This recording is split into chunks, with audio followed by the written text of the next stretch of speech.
Stephanie Levy. Present. Keith Brainerd.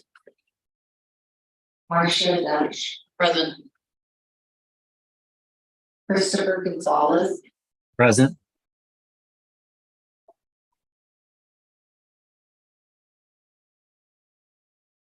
Rob Leeds. Present. Christopher the. Present.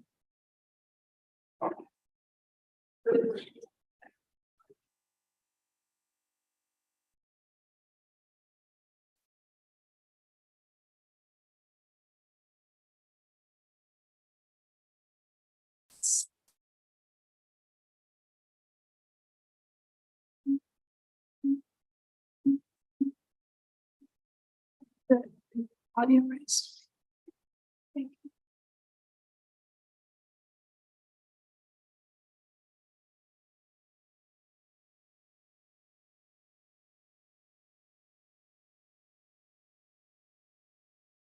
Mr. Gonzalez, can you try talking again? We couldn't hear you on the speaker. Hello, can you hear me now? Hello? Yeah, we can't hear you.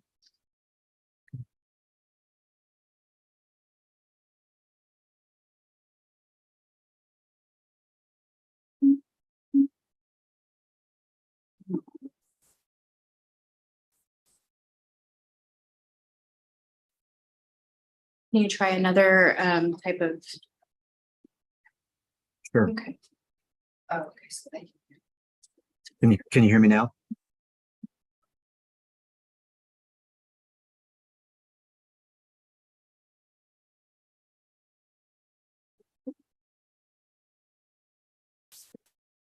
Oh, yeah.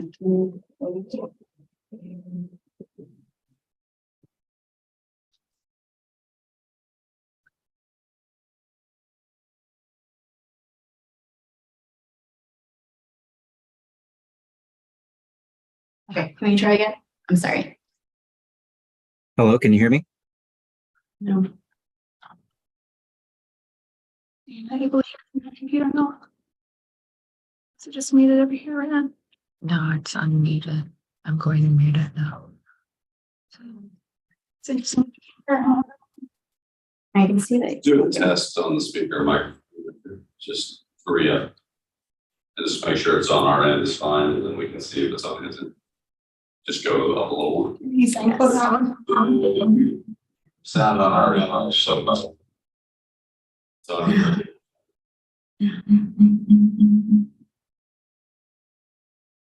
I'm calling with his phone.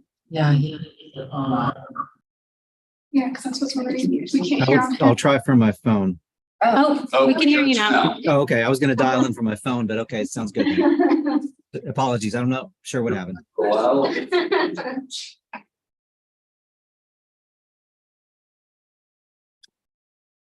I'm present.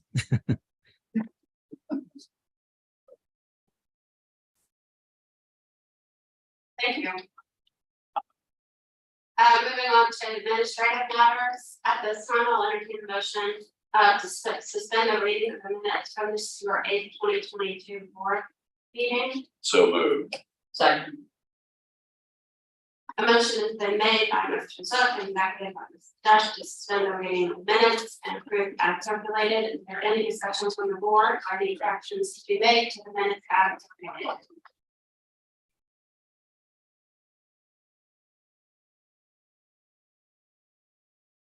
Having heard none, a motion to suspend the reading of the minutes has been made. All in favor, say aye.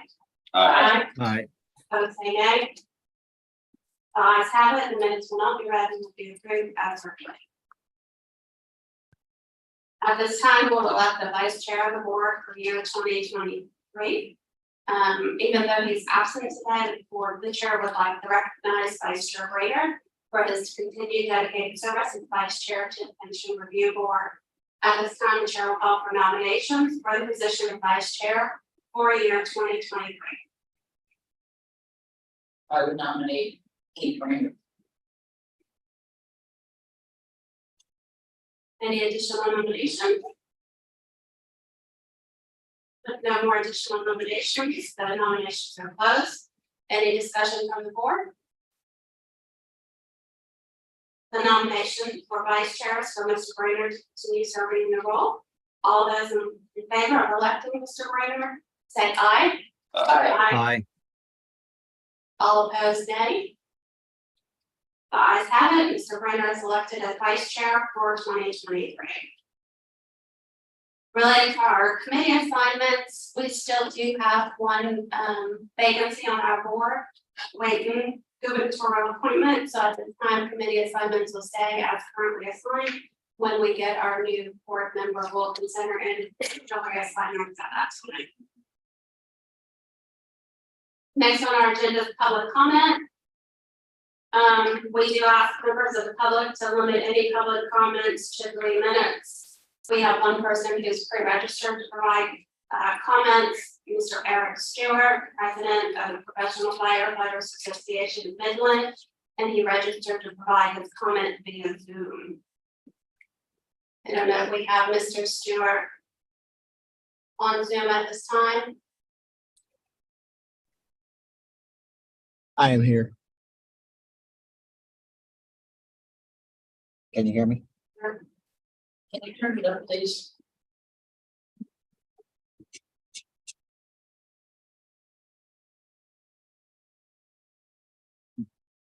Can you hear me? Yeah, we're trying to adjust the volume just a little bit. Okay.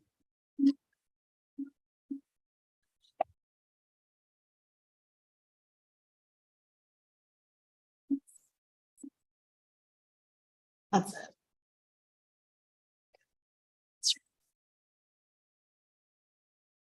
Okay, you may proceed. Yes, I'm Eric Stewart with the Professional Firefighters Association of Midland. I did submit a letter to the board. I just wanted to state that we are working with the city and the pension review board and the city council to work on solving our funding issues. And we're working with our members on some solutions as well. And just say that it's an ongoing process, but it's in the positive, I believe. That's all I really want to say today. Thank you.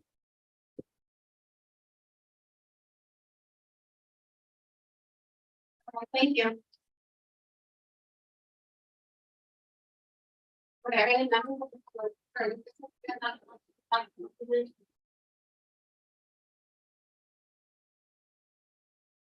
we have anyone else wants to like provide public comment?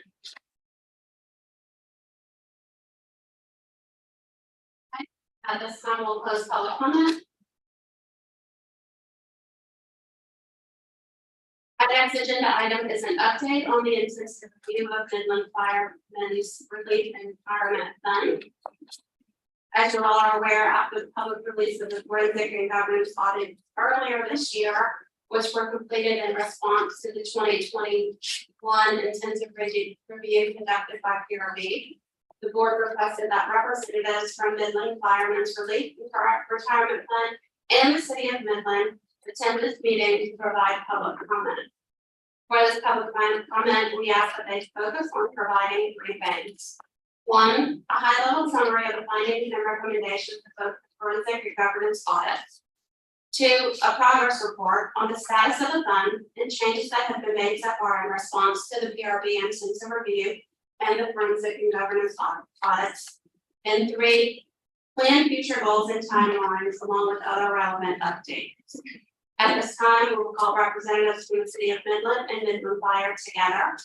From the city today, I believe we have Mayor Lori Long, who is also a Midland Fire trustee, interim city manager Morris Williams Jr., and council member Dan Corrales.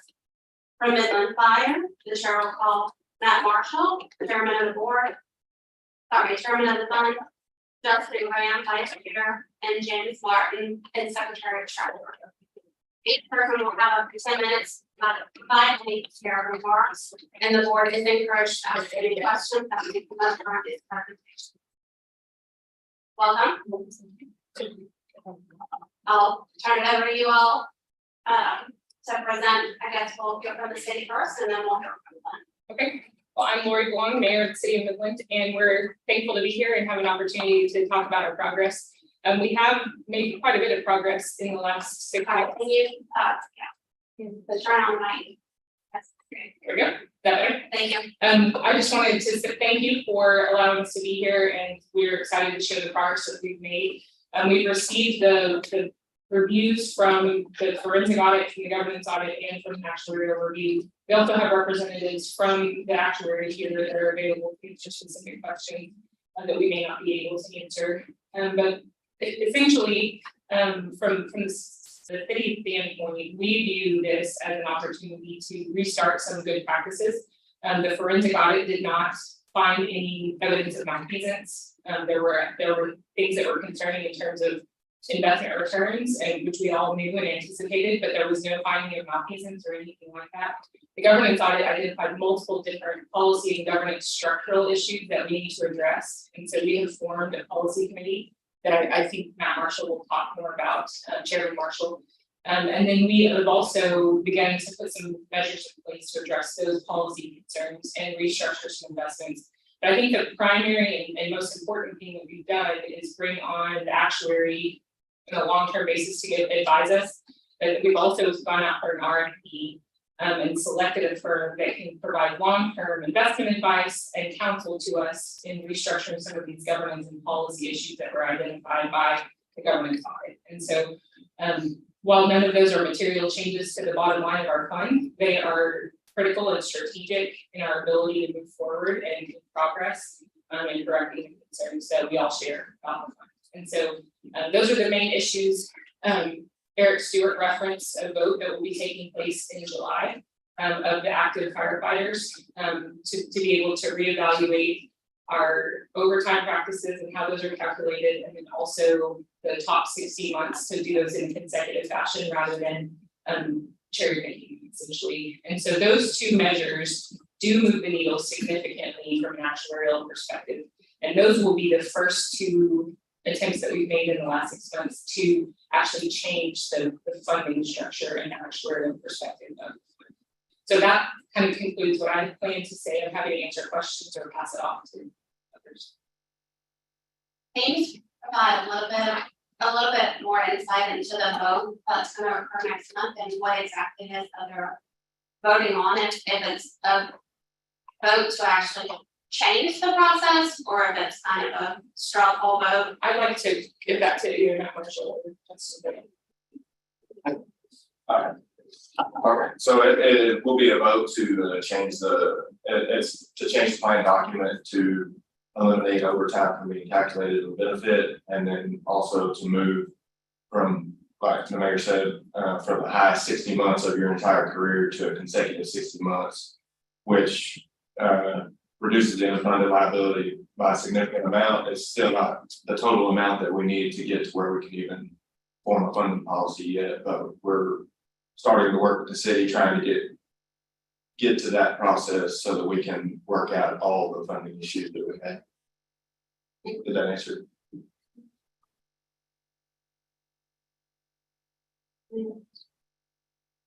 I'll hold mine to you.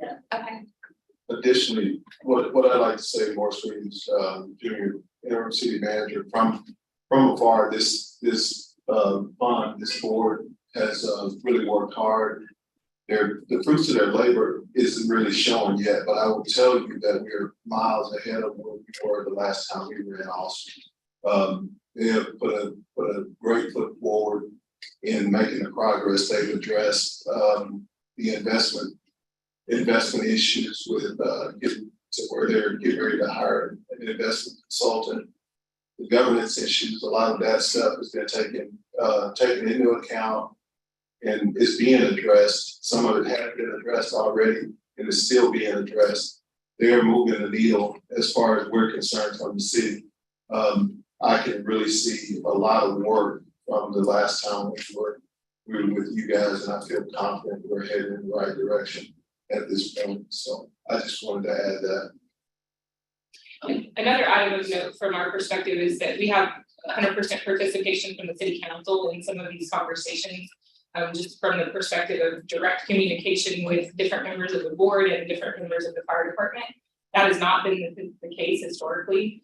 This has been somewhat of a siloed issue away from the attention and oversight of our council. And I think that we've had a significant shift in the last, really the last 2 months, but over the last 6 months, to where this is a priority. This is something that our council has identified in our own retreat and in our strategic planning, that we want to see this corrected, we want to see this addressed. And we know that that has to happen in due course. We have to handle some of those actuarial concerns, figure out where we stand after we've made some corrections to governance, policy, and funding structure. And then when, at the time that we're ready, I think council is willing to entertain further conversations about where council comes in.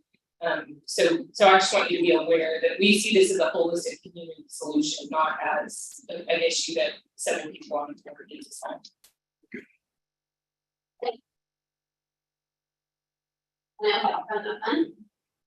Sorry. Oh, the only thing I would like to say, I just Matt Marshall, Chairman. As far as the policies and stuff, we've had a lot of other people for high priorities as far as the investment and stuff.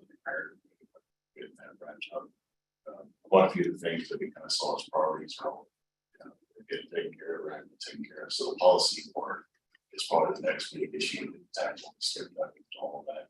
We start with policies for departments that have success around the state, trying to add that to our needs and how that's towards ours.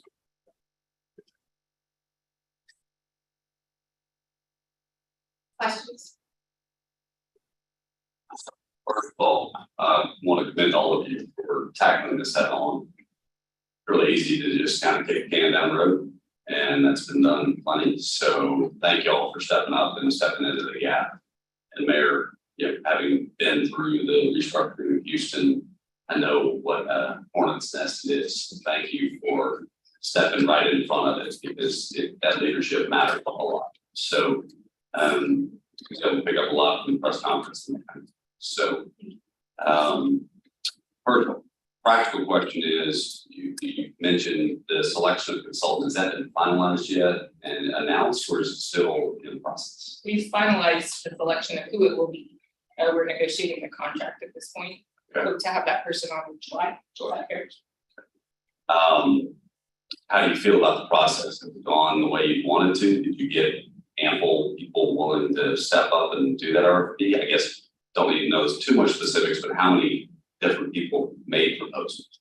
I would say we had 4 big proposals. Five. And I was not on that RFP committee, so I'll let one of them speak to that. But from my perspective, I'll say yes, I think it was good, but I was not integral.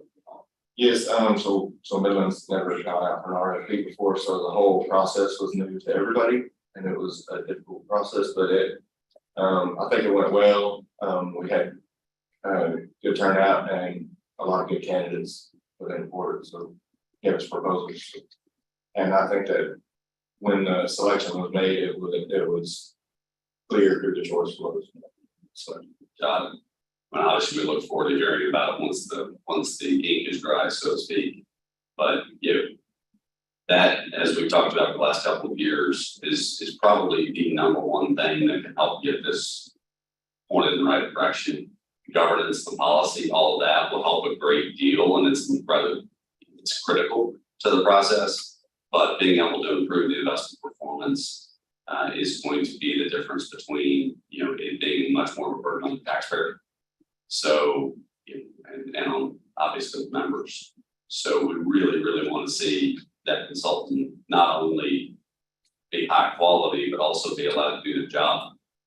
Because what a lot of plans around the country, not specifically here in Texas, to hire a consultant who they just really expect to be a rubber stamp. And it's amazing how the politics of the old become the politics of the new, and the consultant is just stuck in the middle. So hire well. If they're not doing the job, just saying hire slowly, fire quickly. You need to make sure you're going to get what you're paying for. But I think it will be money very well spent. As we look forward, one of the things I personally would like to see, and I think I speak for the board in this regard, is just a lot more timeliness in the response to the PRB requests.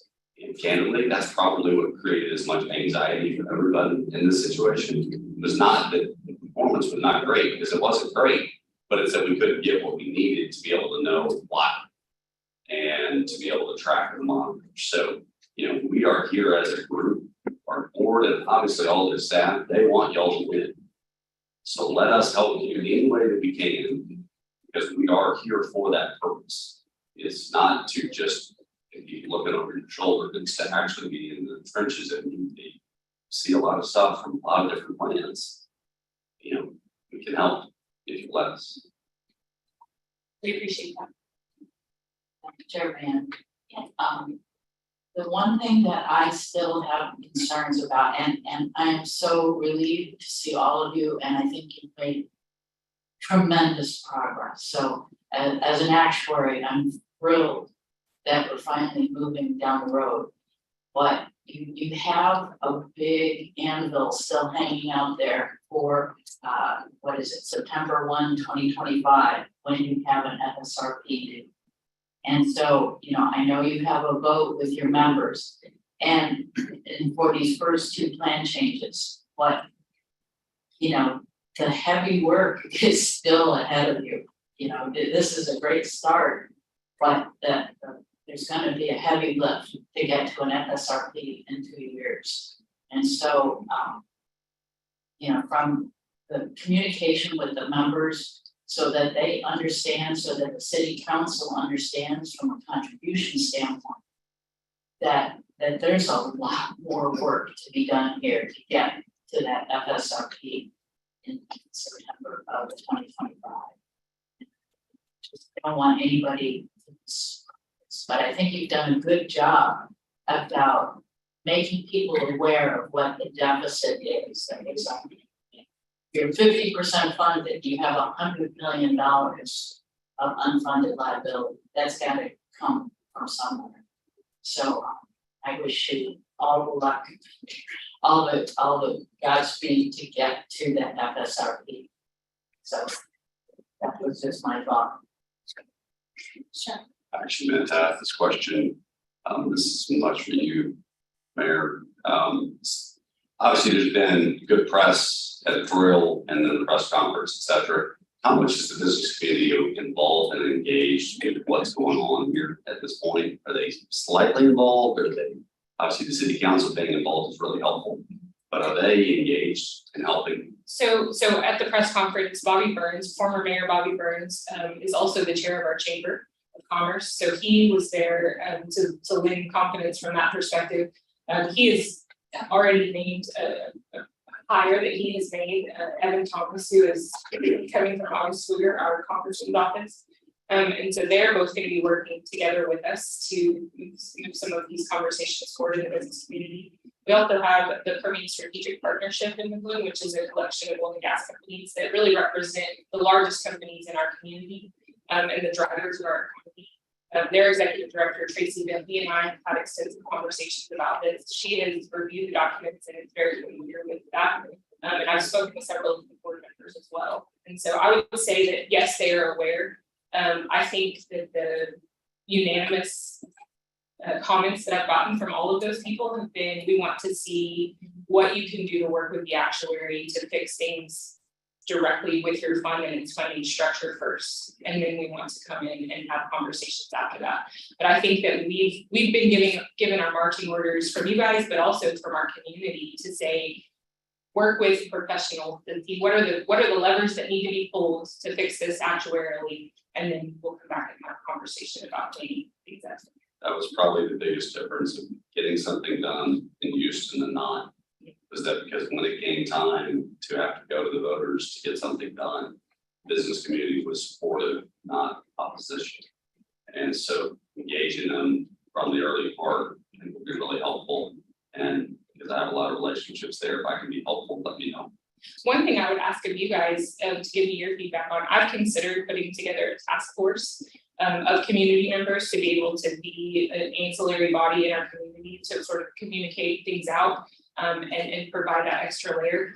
I've known some of those to be very efficient and effective and helpful, and then I've seen some places where that's just another layer of people sharing their opinions, but you don't move the needle. Have you seen something like that be effective? Do you think that that would be appropriate for our community, or do you think that that would be a complication?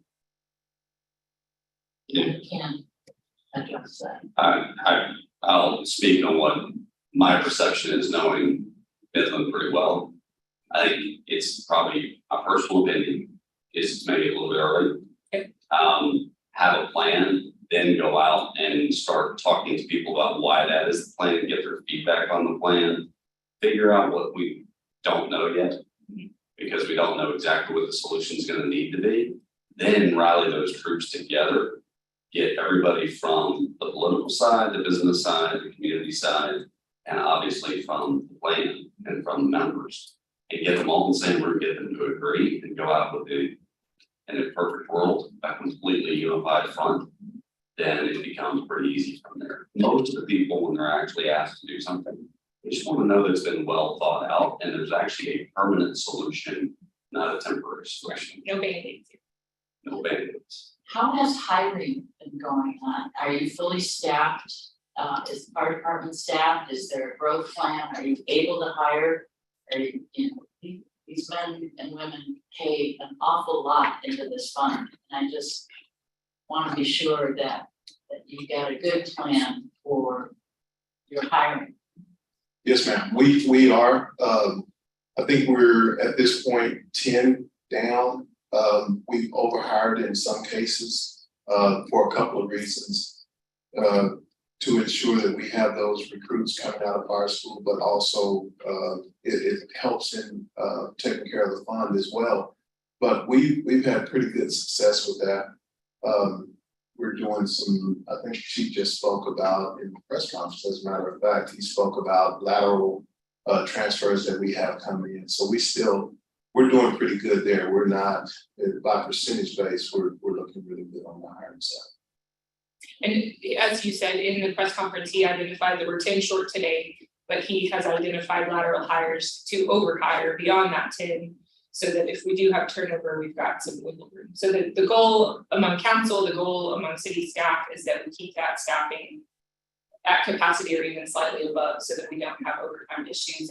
And frankly, that's not just for the fund, that's better for our community and better for our firefighters. So we want to keep that. Is Midland growing from a population standpoint? Yes. So you should have like a forward. Yes, and we've perspective of- as a council over the last 3 years, that I've been on council, 3.5 years, we've added positions each year. I think during COVID 1 year we did not, but over the time that I've been on council and now as mayor, it is a priority to add positions for both police and fire. And we to maintain our ISO rating and all of those things, we need to make sure that we're staying. We've actually added a station, and then the growth is so much that we're actually having to look at, the logistics of either adding another station or moving it so it fits and keeps our response times,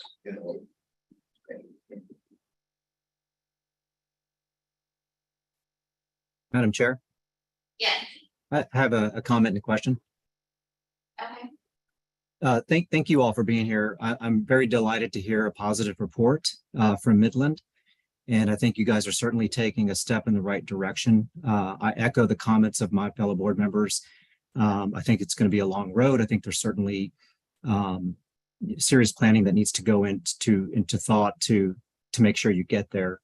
One question I have, you mentioned governance, a change in governance. Can you elaborate of what that means? Are you using a professional group to help sort out best practices from a governance perspective on how the board makes decisions? Or is there another method you're going about to accomplish governance changes? I think we don't really have a professional as far as that, just on that right now. I think a lot of the governance that we're addressing right now has been brought up, forensic audit, the governance section of the forensic audit. So we've been kind of just going down the list. We prioritized some things that we felt like were really important.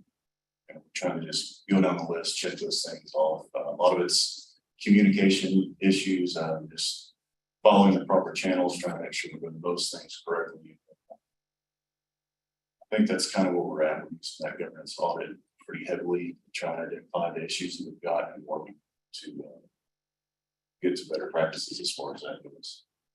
And I think I mentioned it, and I don't want to overspeak it, but from my chair, from what I can see, some of the things that were laid out in that intensive review were some of the simple things. I think somebody on the board said it, just the reporting, trying to have time for reporting, getting that stuff turned in and turned around, just looking at it. Some of those things is what I, at least what I was referencing in governing. But I have just been in the meetings, I've seen the fund pay more attention to and try to be more timely in getting that stuff turned around. Our communication with Amy, we want to make sure that we have that communication with the PRB as we go along through this process. It's truly going to be a marathon, just going to have some patience, but we have to keep moving forward. Along those lines, I would really encourage you to, find ways of communicating with your members. It's been my impression that the members didn't have a lot of information before about what was going on with the fund, what the situation was. I would really like to see the membership have access to your actuarial reports, to your meeting minutes, to various other communications, so that if you're asking them potentially to make plan changes that are negative, that will affect them or future members, you need to have transparency as to what's going on.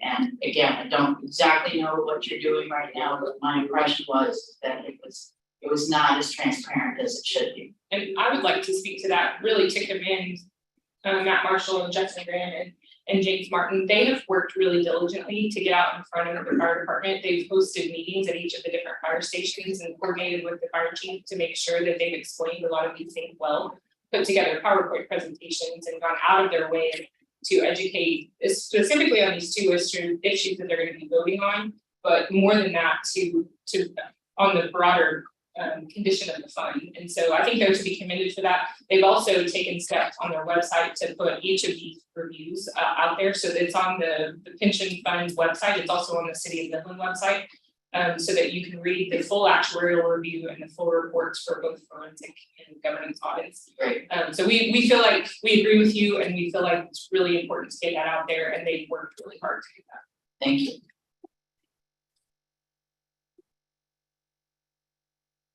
Okay, well, thank you all. Echoing other comments that have been made by our board members today, I do think that you all do have a marathon ahead of you, but I do think that we're excited and proud for the work that's been done to date. I think that you all have taken the intensive review and audits that have been provided seriously, and this issue is finally getting the attention that it deserves. And we thank you all for that. Thank you so much. Thank you.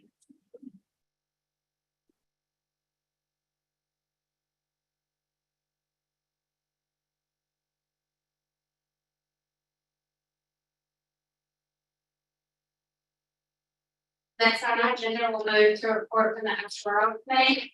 At this time, I'll call on David Page to present on item 6A and 6B.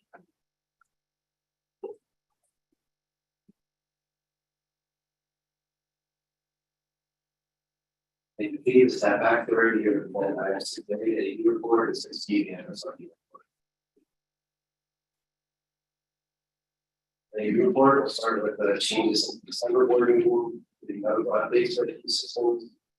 Also, this is a system that decreased their discount and or payroll rates. Funding progress, we're going to take a peek at how the funding periods, funding ratios, and discount rate have moved. System overview of the median expected return, amortization period, funded ratio by system type. For the summary analysis, we'll look at the spectrum of results for each measurement listed, and then for each measurement, we'll look at a list of systems with outline results. Then we get time to S&P report, we'll look at systems that move to a different risk category system number, and then a full list of systems for each risk category. The text of publications has been news. Brownwood fire. A number we've been highlighting in these meetings is the retiree funded ratio. And for the first time, I saw that added to the Brownwood fire actual evaluation report. So that was nice to see something we've been talking about here, make it into it. For Galveston employees, this is an example of a system that enhanced their pension benefits in a very responsible way. So they increased their benefit multiplier, they decreased their vesting requirement, But they did so by increasing city contributions to cover those enhancements, so they maintained an amortization period below 10. Galveston Fire is an interesting one because they're going to show up twice on our FSRP report. So they're our first FSRP that was completed under the new rules. And they did that using 12/31/21 results. And they showed us that by increasing city contributions by 3.2%, they would be projected to be fully funded within 30 years based on 12/31/21 results. So we accepted that FSRP. Then they published a 2022 evaluation report that incorporated 2022 returns as we know weren't quite as pretty as 2020 and 2021. And so they were a bit over 30. So then they show up in our FSRP report again as at risk again. And we also have, that was a smart way to do it. And we also have another system, Longview Fire, that just submitted Tuesday night in a similar fashion. So they may end up over 30 for their next valuation. I'm not sure, but they're going to submit based on when they did their pension obligation bond in 2021. Northeast Medical Center had a couple of events during the period. They offered lump sum windows, so anyone who had not yet elected an annuity was able to take their full benefit as a lump sum. They used a 7.5 discount rate and then mortality from 1984 to calculate that. So you can imagine that the lump sums would have been larger had they used a more modern mortality table. So in our next actuarial committee meeting, we're going to report to the board on other 810 plans with similar lump sum practices. David, I think it's worth emphasizing that there is no legal requirement currently with respect to public plans on how lump sums are offered. But this is a very highly regulated thing if you're doing it from a private corporate pension plan. And so again, if you think about it, what investment out there today could guarantee you a 7.5% return? And so there's an advantage to being able to take a lump sum, but the way it's been calculated definitely is disadvantaging to the person who's taking it, and also basing it on 40-year-old mortality table that doesn't include any of the improvements that we've seen over the years. Again, disadvantages the person who is taking that lump sum, but they've gotten advice, I would assume that is a legal way of making that offer.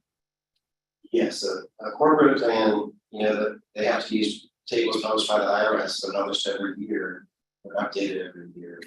And then they have to use corporate bond yields that are up to date. But the public pension system is not under the same obligation, but it is something we still want to highlight as a practice that is advisable.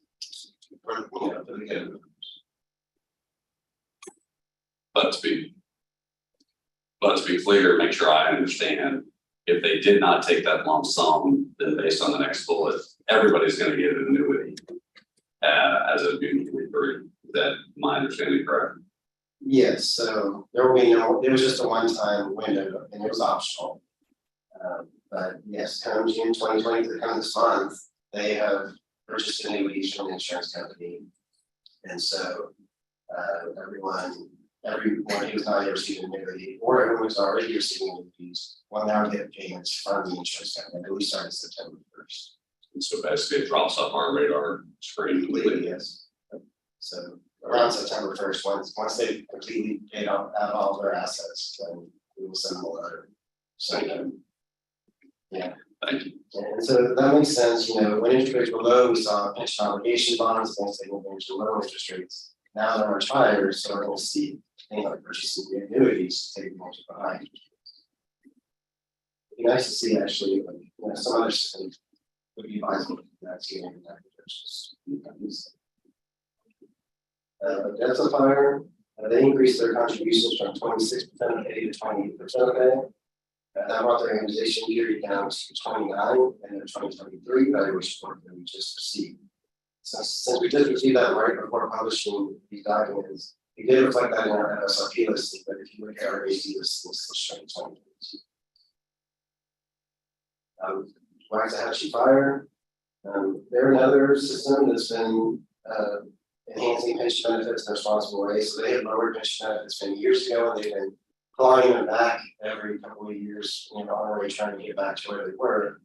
They've been doing that while generally lowering their amortization period and increasing their funding ratio. Of course, the last time they did it, they were at a 17.5 funding period in 2020. They enhanced the benefits slightly. And then after the 2022 returns, they ended up at 27.2. There's still an example of a system that was, they were able to increase their benefits, to absorb the market losses, still stable at the MSRP threshold. So what would be nice to see if we get below 17.5, maybe down to 15 before it's time to expand. Significant economic assumption changes. And here we have 7 systems that decreased one of those assumptions between December and June. Brown Fire decreased their payroll growth rate from 3 to 2.75. Edison Fire from 2.75 to 2.5. Where Arthur Fire decreased both from 7.5 to 7.25 on the discount rate and 3 to 2.75 on the payroll growth rate. Where Houston Authority decreased from 6.25 to 6. San Antonio Metro from 7.25 to 7. TRS decreased both, the discount rate from 7.25 to 7, and the payroll growth rate from 3 to 2.9. Travis County ESD number 6 decreased both, the discount rate from 7 to 6.5, and then the payroll growth rate from 3 to 2.75. So all of them decreased. On the next slide, finding progress. With those. We combined quite a few things in one chart just to show how things have moved over the last several weeks. So underneath each bar, you can see the date of the board meeting and the average discount rate at that date. The bars signify the different funding period ranges, and then the line going from left to right shows the funded ratio. So despite a 17 basis point decrease in the discount rate during the 2-year period, the percentage of systems with a funding period of 30 or under increased from just over 60% to over 70%. And the percentage of systems with a funding period of 40 or more, which is about kind of half, from almost 30% down to 15%. And on the line, you see that the aggregate funded ratio increased from under 77% to over 70%. So it's a very pretty chart right now. We'll see after the 2022 returns come through and on get into our database over time, we'll see what this chart looks like. For now, it's a very pretty chart. David, the funded ratios that are shown here, are they usually based on an actuarial value of assets? Yes. And so there's smoothing in there, so the gains that occurred in, prior to 22 are being smoothed in, and when we see the chart with the 22 losses, not all of those losses will be reflected. That is correct. Okay. And often it depends on what the return level is. If it's a 5-year average, say it's what that 5th year report is dropping off versus the one that's coming in that really needs to. Right. Moving on to the system overview by type. For the first time, since I joined the PRB, the median plan of each type would not be subject to an FSRP. So you can see the median amortization period for all of the TELFA are 30 or under. Everything was moving downward or in the right direction. Statewide, the funding ratio increased from 80 to 84. For TELFA systems, the expected return decreased from 7.5 to 7.38. The amortization period improved from 31 to 30. And the funding ratio increased to these. In municipal systems, the median amortization period improved from 27 to 25. For E10 plans, the expected return decreased from 6.75 to 6.63. The amortization period improved from 11 to 10, and the funding ratio improved from 7. And overall, the amortization period improved from 23 to 21. And the expected return on asset. So we're going to show you several floating bar charts like this. So in each one, there will be 7 statewide systems, and so each quartile bar will represent 2 systems. For TELFA, there's 42 systems, so each bar will represent 11. There are 17 municipal systems, so each bar represents around 4, and 34 A10 systems, so each bar represents around 9. Only 3 bars are showing instead of 4, and that means the full quarter systems are right at 1 value each. Expected return on assets, it's based on the expectations for a portfolio with that system asset allocation. So you see that Telford has higher expectations than the other systems. So they're either more aggressive investments, or they have more aggressive expectations for the same investments, or some combination. On the next slide, expected returns above 7.5. Yeah, even before we get to that, I just, I know we've made great progress. But I just spent some time, the fund, listening to capital market assumptions, debating what the future looks like. And I would ask my colleagues, maybe Christopher Gonzalez and Christopher Zook to comment, but anything like even 7%. I mean, what we were talking about is that even over the short term, even over a 10-year horizon, it's going to be very hard to hit a real rate of return of 3.5%, which for this particular fund was an assumption that they had been using. And so if you combine that with 2.5% of assumed inflation, you're at 6%. And so I just continue to worry that we are still being overly optimistic on what, these funds can return. I don't know, can you make a comment about your thoughts in this regard?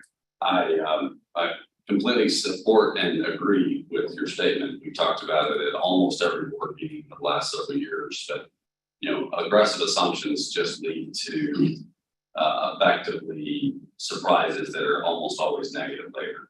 It's really nice to underpromise and overdeliver. It's really not a good thing to overpromise and underdeliver.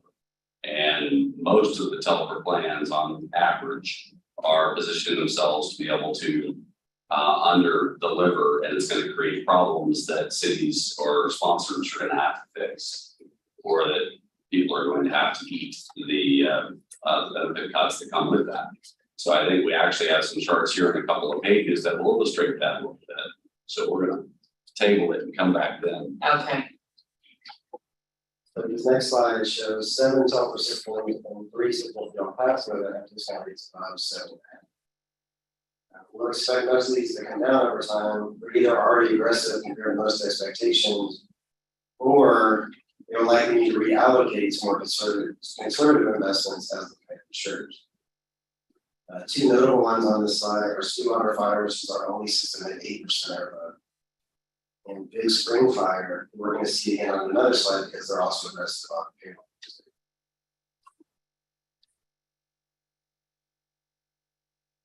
And next slide is systems with actual 10-year returns less than expected prior to 2022. What we did is we looked at fiscal year in 2021, where due to outsized returns in 2020 and 2021, 91 out of 100 Texas fund pension systems had 10-year returns that met or exceeded their expected return. So we decided to look at, well, who were the 9 that didn't hit that expectations, even really arguably the best of times when it comes to expected returns. So again, we have Sweetwater, that's our highest assumption in Texas. So really, in the best of times, they couldn't quite hit that 8%. There was 7.86, which another interesting one is San Benito Fire. They've actually been one of our latest systems to increase assumptions. So they were 6.5% prior to 2008. They've increased it twice to get to 7.5. Then over that 10-year period of positive returns, they will 5. Plainview Fire, even in their actual evaluation report, they actually noted that their expected return would be difficult to achieve. Paris Fire, they're in a different situation. Most of our systems had growth-oriented portfolios. They have a value-oriented portfolio. There really isn't the type of portfolio that was hitting in 2020 and 2021. So they had 10% return in 2021. Talking to our financial analyst, we thought it was still, their expected return wasn't probably on the same level as the ones above this slide. The 2 Dallas Police and Fire systems, they're still unwinding that real estate position that they've been dealing with for quite some time. So they were only at 2.9% for the 10 years. The Arlington employees, the last one on the slide, they're a system that's for temporary, part-time, seasonal type employees. Most employees just get a refund of contribution interest. They largely invest in bonds to cover that, which makes sense. So they only have a 3.75% return, but they're over 100% funded and likely would be with the decrease that return. So within that Yeah, my comment, this slide I was referring to is if plans are not able to hit it in the best of times, then assuming that they're going to be able to endure a year like 2022 and then a potential future that is unknown, it's unwise. And I would argue for at least one of the plans on here in San Benito, it's cavalier to raise expectations in a falling interest rate environment, which we obviously have seen since then, prior to last year, and then not even get close. So my challenge to everyone that is involved with any of these decisions is bite the bullet, take the numbers down, and then ultimately, outperform them, and then it can actually get either more benefits to the members and the retirees, or give money back to taxpayers. But just playing a game with numbers in order to stay in compliance is it's a recipe for disaster. David, can you remind us what the actuary's responsibility is when they're doing an actuarial report and they're essentially using assumptions that have been set by the fund? But, for example, like Sweetwater, has the actuary done anything to disclose that it's an unrealistic assumption on a forward-looking basis? I don't believe the Sweetwater actuary has, like I showed on this slide, the clean view fire actuary did. I know on the previous slide, we showed some El Paso systems that have not actually mentioned their actual violation orders. So it does vary. I can't say 100% sure on Sweetwater, but I don't believe it. And there is a responsibility to disclose. Yes, the actuary is using an assumption that they don't agree with. They need to disclose that.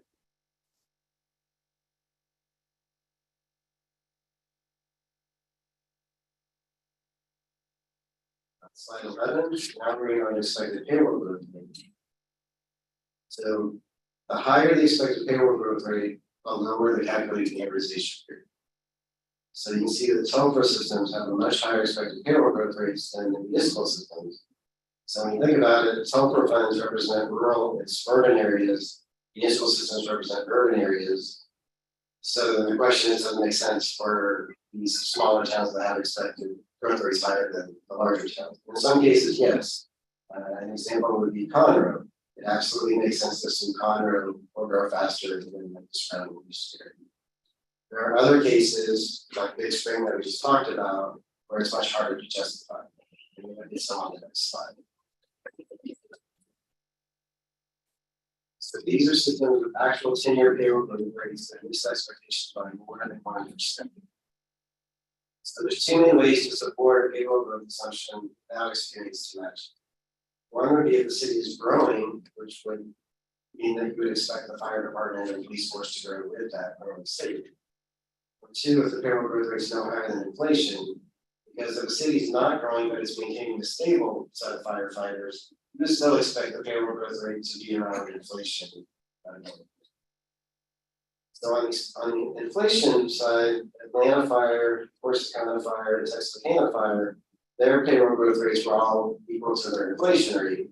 So there's some support for why their expected payroll growth rate is reasonable.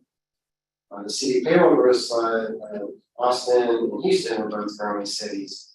So it does make sense to assume that Boston Police and Houston Fire might grow at a faster rate of inflation. The two that were left with are the same that we discussed in the December meeting, which were Big Spring and Marshall. Both of these systems know that we're questioning this assumption, and so we're looking forward to time making actual evaluation reports to see if those.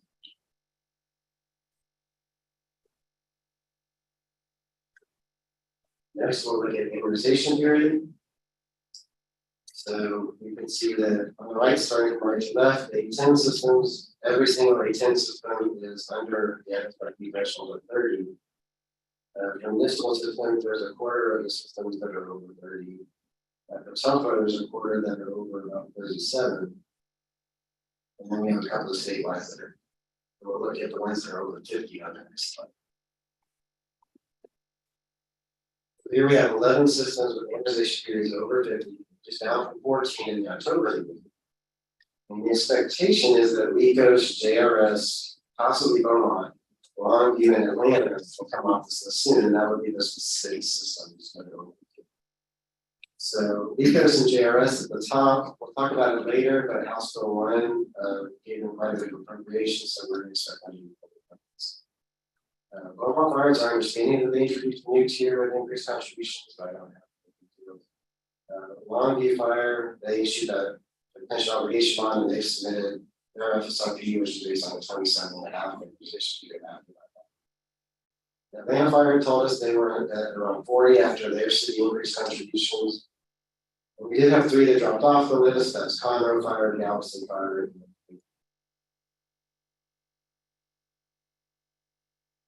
Moving on to funded ratio. So the funded ratio is the percentage of liability covered by the actuarial value of assets. The actual accrued liability refers to the value benefits already accrued, and the normal cost refers to the value benefits to be accrued in the upcoming year. So the goal is to be 100% funded with today's assets covering benefits accrued to date, and then contributions sufficient to cover the normal costs going forward.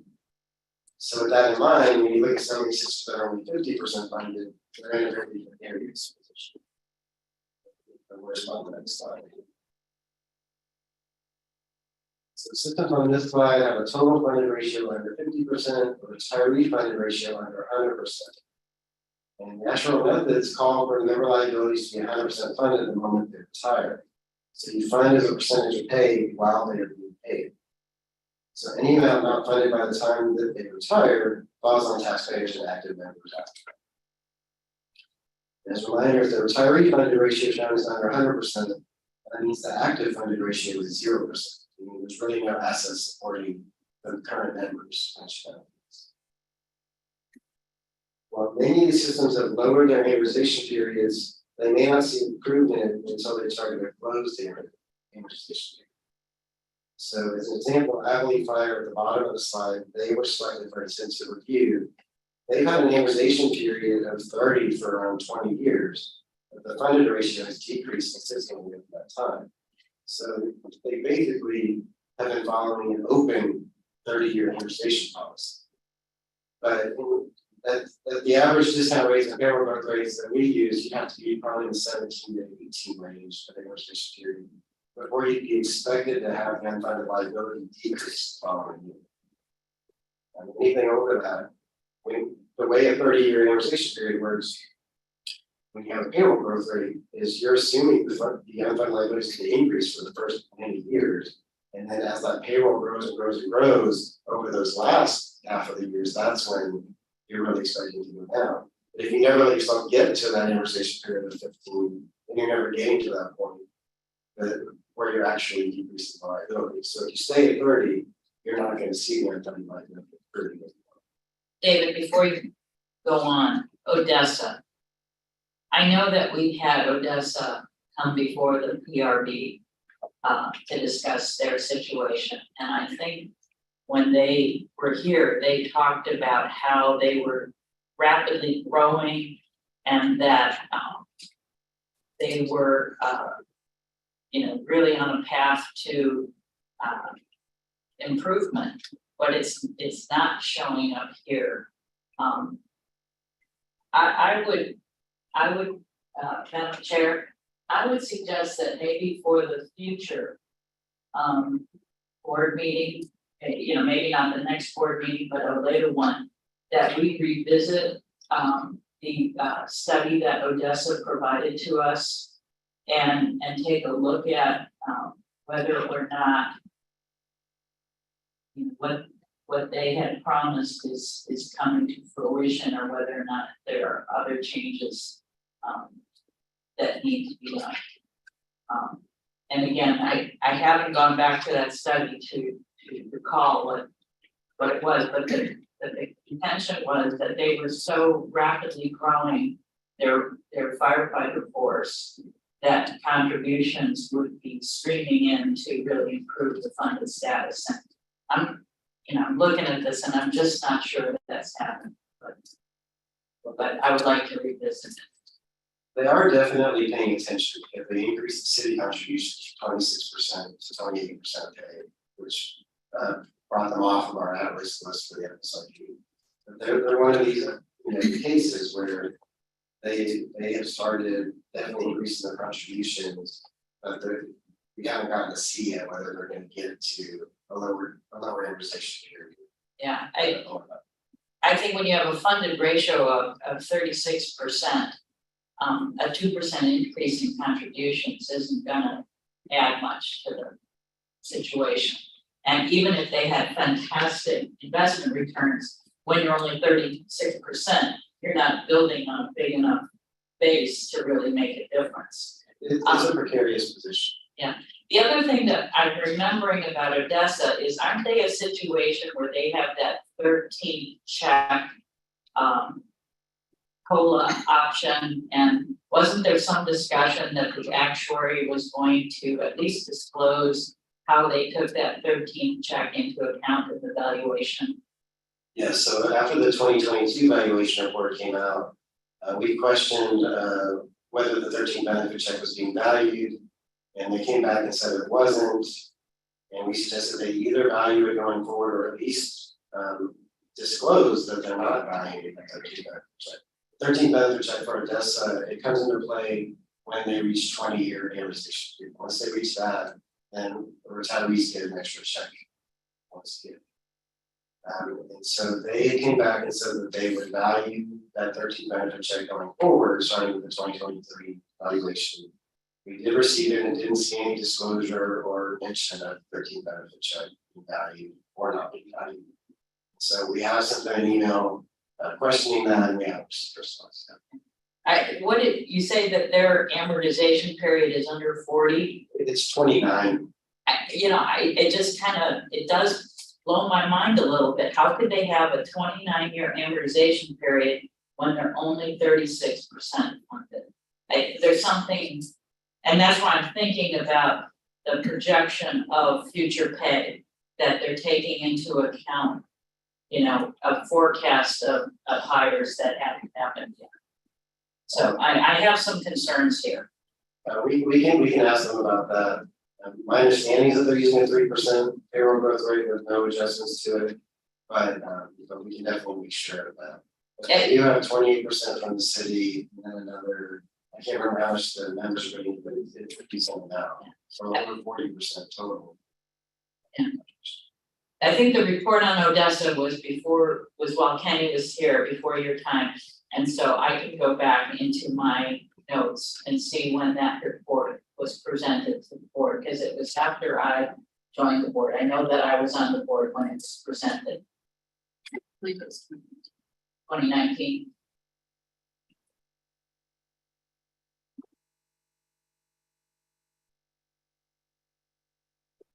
Moving on to the next slide.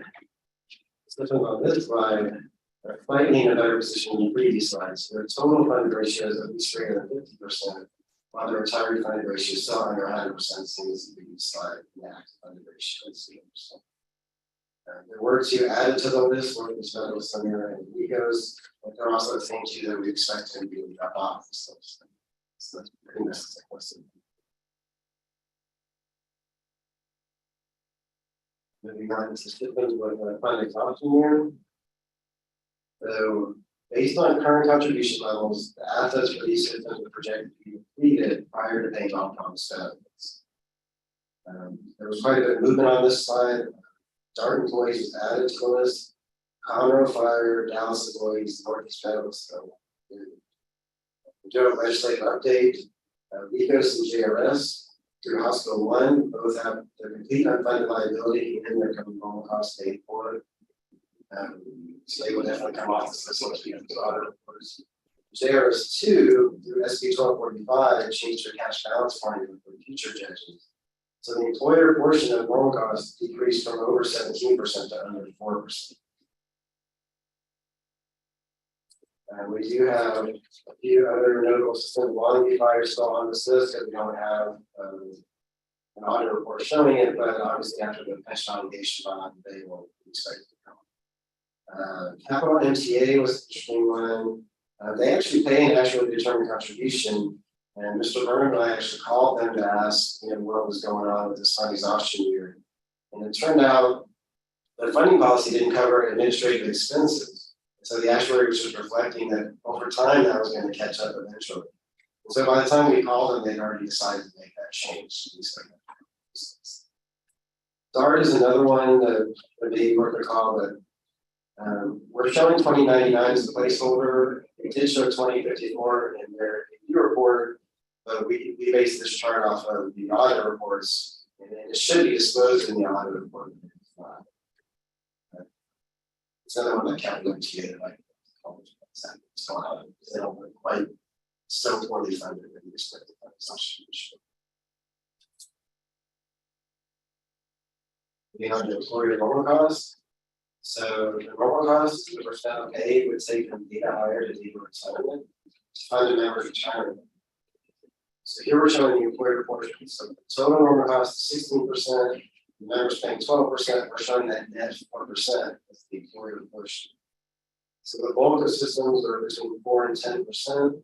You can see tougher plans are going to eat that. So while tougher plans are sometimes thought of as having rich benefits, the firefighters today are largely paying for the benefits they will receive. The next slide goes over members who are paying greater than 90% of it. So when this number rises above 100, their pension could be thought of arguably as a reduction rather than additional compensation. So 100% on this slide is the same as 0% on the previous slide. That's the point at which the employer is not really contributing to the pension benefit based on this assumption. The most notable one on this slide is Paris at the top. They've since joined TMRS, so once we get a few try, we'll just give it out being able to get this slide.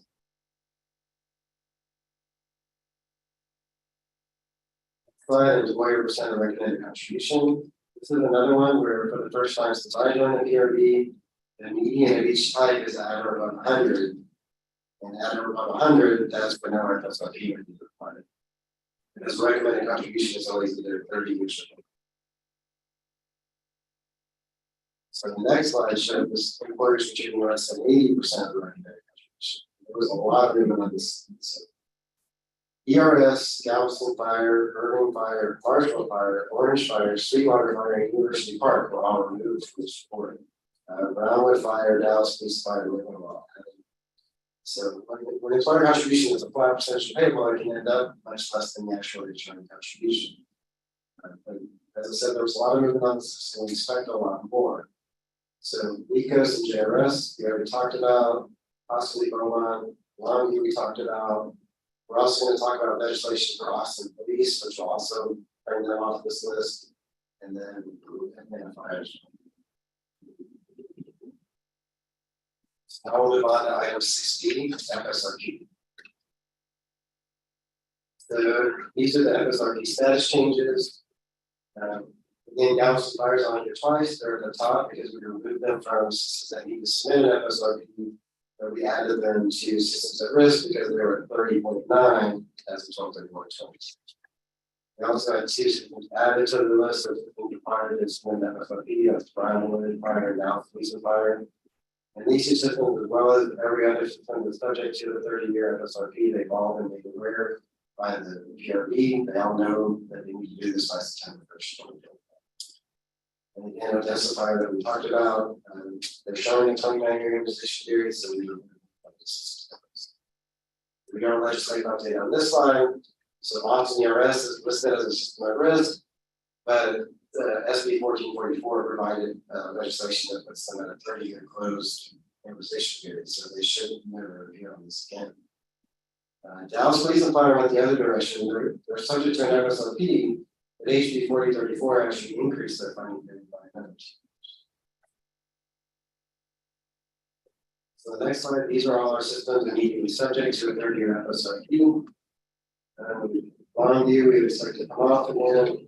There are 2 systems, Beaumont with Sweetwater that had previous FSRPs. I just want to point out that they're still only subject to the 30-year FSRP. They have not submitted FSRP in the new rules. They are not yet subject to the 25-year revised FSRP. Their FSRP due September 1st, 2025 is for 30-year target.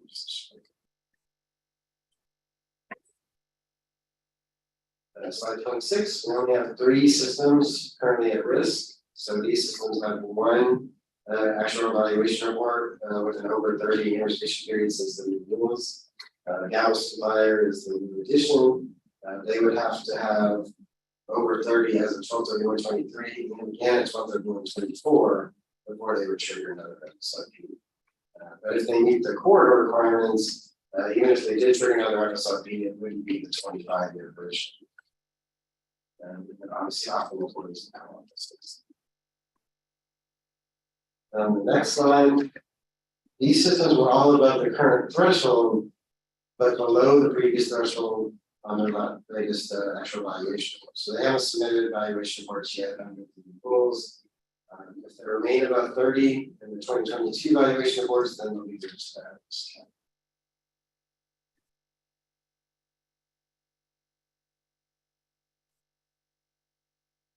And if I may, just from a comment standpoint, to all those systems that are on that slide, you know, the 43%, obviously Paris is 28, it's a little different situation, but you know, all of these are problems that haven't triggered an FSRP, but they're still problems. So let's not kick that can down the road.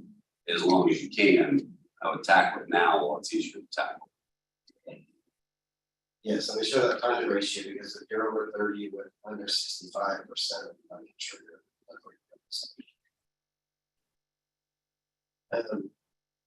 Next slide is legacy FSRPs. So these 4 systems that submitted FSRPs under the old rules and are still in effect. And they've all been making progress. They're all still over 30, and 3 out of the 4 are.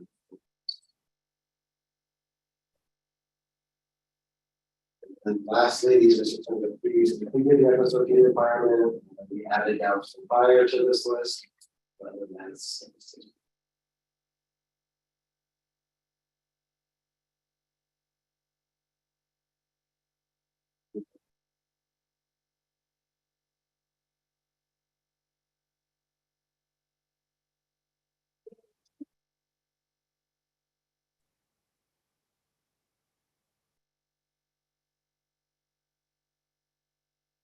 Sheriff, following that, I was sent back compliance. Right.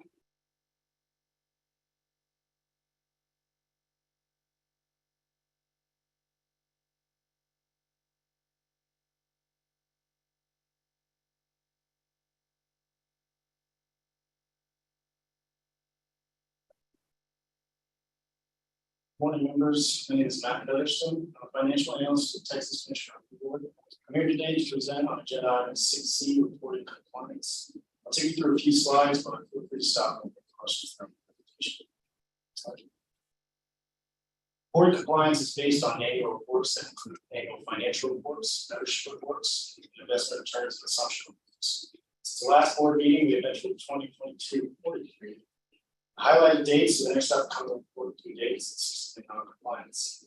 The next due date is on July 30th, 3 for plans for fiscal year and dates on December 31st.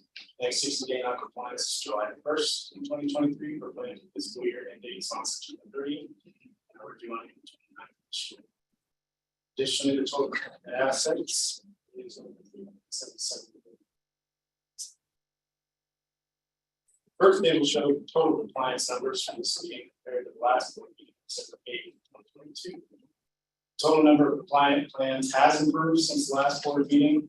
However, the next due date on July 30th this year will include 68 of 100 active plans for fiscal year 2022.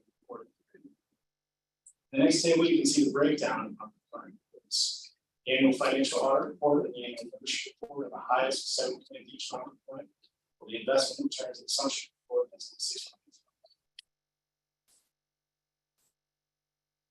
The Texas Government Code 801.209B, we are required to specifically monitor the that are not submitted 1 or more of the annual reports. The pension will be board by a 60th day after the report due dates. The As we can see, we currently have 4 plans that are non-compliant over 60 days. 3 of those plans have been non-compliant on 1 or more reports for multiple years. These plans are Nacogdoches County Hospital, Superior County Memorial Hospital, and Midland Fire. Finally, I would like to note that Superior County Memorial Hospital has not submitted their PRB 1000 for fiscal year 2022. Or their due date for fiscal year 2022 is May 30th of this year. We have not received 2022 PRB 1000 from the Superior County Hospital. Their due date for 2022 was May 30th. And after the end of July, the plan is not submitted their 2022 PRB 1000. The plan will be included once the plan is not compliant over 60 days. Presentation. Just make sure I'm understanding that. Refugio is going to be here in about 60 days. They're going to be 3 years overdue. Is that the way I'm reading that? Yes, for the year. But the PRB 1000, they haven't done it in 3 years. Have they responded to a question as to why? For 3 years, they have just ignored state law. I would suggest to staff that we encourage them to comply with state law, whatever means you have the ability to do that. So we routinely send notices, we send reminders, we send reminders again, and then don't receive it, then we'll send compliance notices. And then at some point, those plans go on our website, and then of course, we're working with our meetings. So, you know, as long as plans remain compliant, to tell them that they should. How are those communications? I know that we do phone calls, but also emails as well. So it's a combination. Like if we have concerns, then it's very possible. In most cases, they can be two phone calls. Can we send letters, formal letters, especially for people who are 2 to 3 years non-compliant? Yeah, and we've done that as well. I know last year I signed it for letters that are like that were it's more formal, and then we place these on the website. Yeah, I think more formal, certified mail, return receipt, so that we know that those communications are being received by the plans. And then if there's some. Then.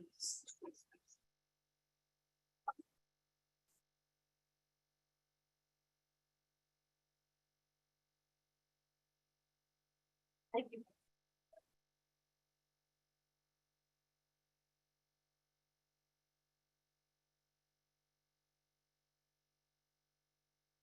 Next up is our intensive review for Abilene Firemen's Relief and Retirement Fund. At this time, I'll call on Brian Burnham to present on this item.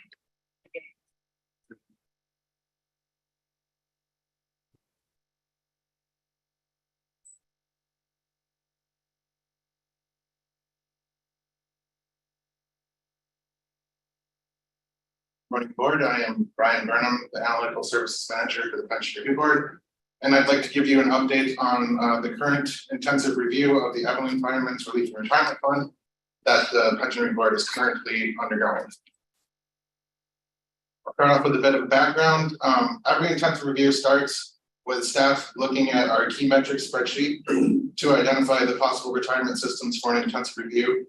These metrics were adopted by the board in the past, and they have been used for all of our intensive reviews to start off and figure out what areas of concern we can find and we need to look into further for development. We began by narrowing our options down. By looking at all the plans, we identified 4 plans that we wanted to consider for an intensive review and look into further before deciding on which one it would be. All 4 of these funds, they are the Telfer funds, and they were Abilene, Big Spring, Brownwood, and Sweetwater. All 4 were contacted by the Pension Review Board through email, asking if they could provide us with any recent changes that they may have adopted or anything that they are currently considering passing and changing about their plan to help address their funding issues. But in the end, go to the next slide. We ended up choosing Abilene Fire over the other 3. And during the process, one of the reasonings is the agency received an official request from State Representative Stan Lambert to consider the Abilene Firemen's Relief and Retirement Fund for the intensive review.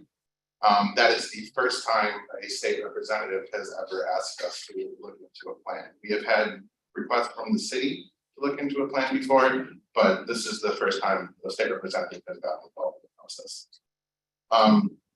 In addition to that legislative request, Abilene Fire's metrics resulted in the selection since they were one of our final 4 candidates. Brian, Yes. it's, we're only doing one intensive review this year because it's a legislative, the legislature was in session. Correct. Would you expect that we'll do 2 next year?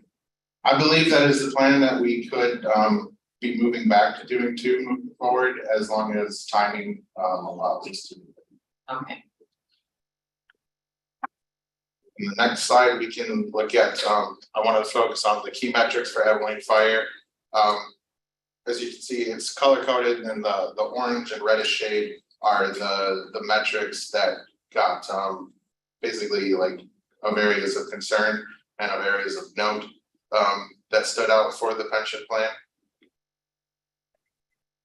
And then finally, I just wanted to go over a timeline of what to expect on the review.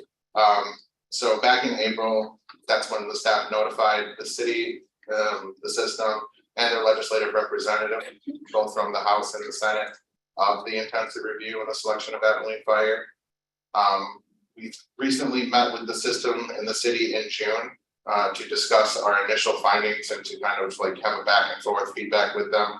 We've been in contact with them since April, but in June we had we wanted to have a discussion based off of the research that we've initially done, and I believe the talks went very well.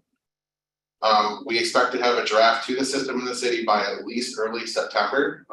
We're aiming for August, but by early September is basically our goal of when the latest we'd like to get to that. And then we will be presenting the intensive review at our September 21st board to the board. And after that, we will be publishing the final report and post it on the PRB website after that September. Just for clarification, will Abilene representatives be here at September? Yes. Meeting as well? So both representatives from the plan and the city will be invited to come and speak before the board. Thank you.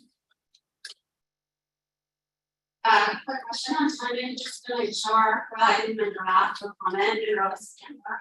Does that provide sufficient time for them to review and comment and have a report Yes. updated prior to our September board meeting? Yeah, the goal is to give them at least 2 to 3 weeks to apply. So that would be why we would initially want to do it by the end of August if possible. But early September would give them at least 2 weeks to respond.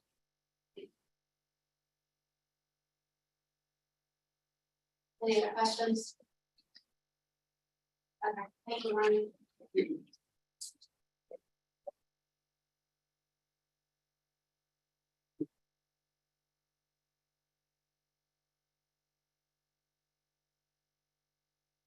Next on our agenda, we'll discuss the selection of an independent actuary. Pursuant to section 2.025 of Article 6243A(1) of Bergen's Texas statutes. At this time, I'll call on Tamara Erson, our agency general counsel, to provide an update. Morning, members. I'm Tamara Aaronstein. I'm general counsel of the PRB. I'm presenting on item 16, procurement of independent actuary for the Dallas Police and Fire Pension System, or TPF. The purpose of this update is to provide background on the statutory requirements of the process. So first, some background. This requirement came from the 2017 TPF bill issued 3158 that made many changes to benefit contribution levels. And the bill also set up a process to determine system progress and develop recommendations for additional changes to be made during the upcoming 89th legislative session in 2025. So as part of this progress check, statute requires the PRB to select an independent actuary that the system must hire. And the independent actuary is tasked with developing recommendations to improve the system's funding period to 30 years or less. So for context, the 2022 valuation, the funding period is 68 years. As part of this process, the PRB will be required to submit a report to the legislature just before the next session begins regarding the source. Next slide, please. To kick off the procurement process, the PRB and the system entered into a memorandum of understanding, or MOU, in May. And the purpose of this MOU is threefold. First, it provides clarity and transparency into each party's role The PRB is solely responsible for selecting the actuary, and DPFP is responsible for contracting with the selected actuary. Next, the MOU helps ensure that the process for the PRB selecting an actuary is independent, objective, and fair. And finally, the MOU outlines the timeline for the procurement process to ensure that it allows sufficient time for the required actuarial review of all the requirements. The MOU is effective through October 1, 2024, which is the statutory deadline for the actuary. I'll outline each party's responsibilities as specified in MOU and give more detail. So the next slide, first PRB's work responsibilities include reviewing, proposing, and approving the RFP drafted by the system, working with the system to broadly disseminate the RFP, and receiving and reviewing all proposals from actuarial firms. PRB is also responsible for forming a selection committee made up of PRB board and staff members who will review and score the responses and protecting against conflicts of interest or disclosures of information. And then this selection committee will prepare a recommendation for selection of an independent actuary, which will go to either the executive director or as the coordinated today.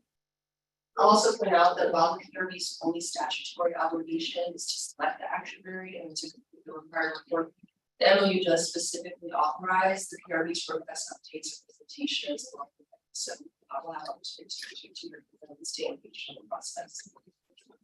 Next slide. Sorry for that. Is that only for the October? As currently drafted, I'm sure that either women or together session. Okay. Systems responsibilities include drafting the RFP for review and approval by the PRB, publishing the RFP on its website, and distributing it widely information with PRB. So for example, the RFP was posted on the systems webpage, on our webpage and LinkedIn. And then we also work to post on the sites for the state and national public retirement system groups, and seekers. The system is also responsible for providing technical assistance to the PRB upon request, and answering questions from potential respondents during the question and answer period. And then finally, for negotiating and executing a contract with the actuary that the PRB selects. The system has discretion on the terms of that contract with the PRB contract to ensure it is effective for requirements. And then, of course, the system is required to pay for the actuary work performed under the contract. Next slide. I'll talk now about the process and timeline for the procurement. As discussed above, the first step was drafting and executing the MOU in May. On May 31st, the system released the RFP. Earlier in June, we worked together to publish answers to questions received from potential respondents. Those went up on the system's website earlier this month. And tomorrow, June 30th, is the deadline for proposals. In July, the selection committee will review and score all proposals. The committee has the option to choose to interview some or all of the respondents if it determines that's necessary. That would occur between July 7th and 11th. And then the committee will then develop a recommendation for selection. July 31st is the target date for final selection of the independent actuary. At that time, the system will begin. Okay, how many responses? So we're still in the active procurement right now, leading up to that deadline tomorrow at the end of the day. So we'll provide continued updates once we have received those appointments to state. Not this time. And then for benefit of the board, those PRBs selected.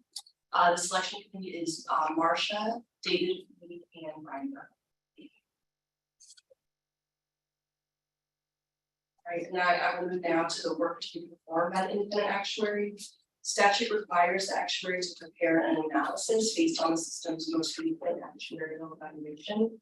That includes the actuary's conclusion on whether the system meets the PRB funding guidelines and recommendations on changes to benefit contribution levels. Statute requires this work to conclude by late 2024, but to ensure enough time for a meaningful review, the system requested that the process begin earlier and be completed in 2 steps. So once the actuary is selected, the firm will first analyze the development recommendations based on the 2022 actuarial evaluation. And this work is estimated to be completed around November of this year. And then the firm will analyze and develop recommendations based on 2023 as required by statute, and that work started around February. The RFP includes various requirements for what the independent actuary must include in the report, which is outlined on the slides. And the system is then required to adopt a plan that complies with the 30-year funding period requirement that triggers an XRP and considers the recommendations made by the independent actuary. As I mentioned before, the PRB also has a reporting requirement with a due date of December 1, 2024. The statute requires that this report includes a summary of the actuary review, a copy of the analysis, and a summary of the plan adopted by the school board as a result. That concludes my presentation. I'm happy to answer any questions. Hey, finally, follow-up question is for the plan that the retirement plan have to adopt. Is it currently structured that there in legislation allows for those plans to change based on the vote of the fund, or do they also have to go to the members to have a vote? If they're for the changes?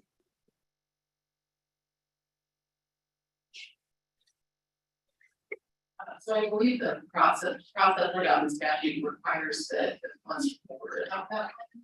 I don't believe, I think the benefit contribution, and actually we have a executive director of justice and priority who we like, yeah, can provide information.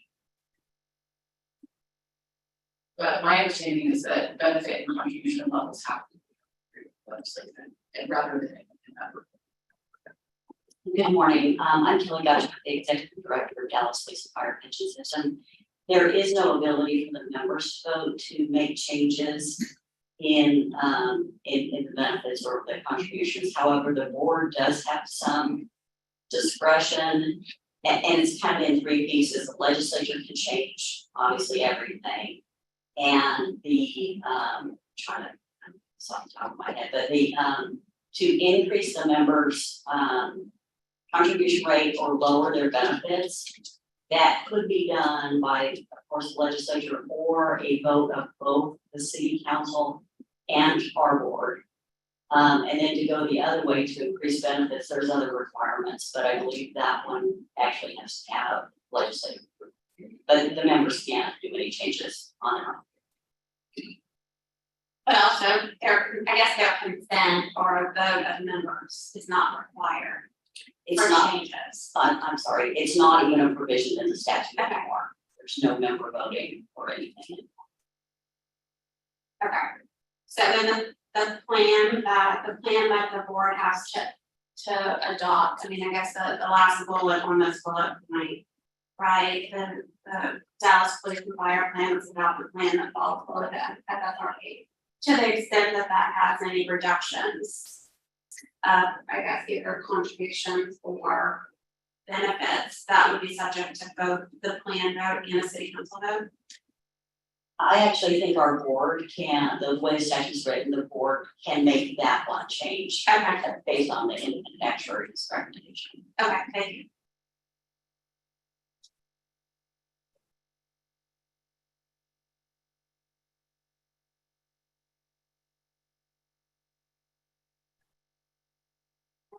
Thank you.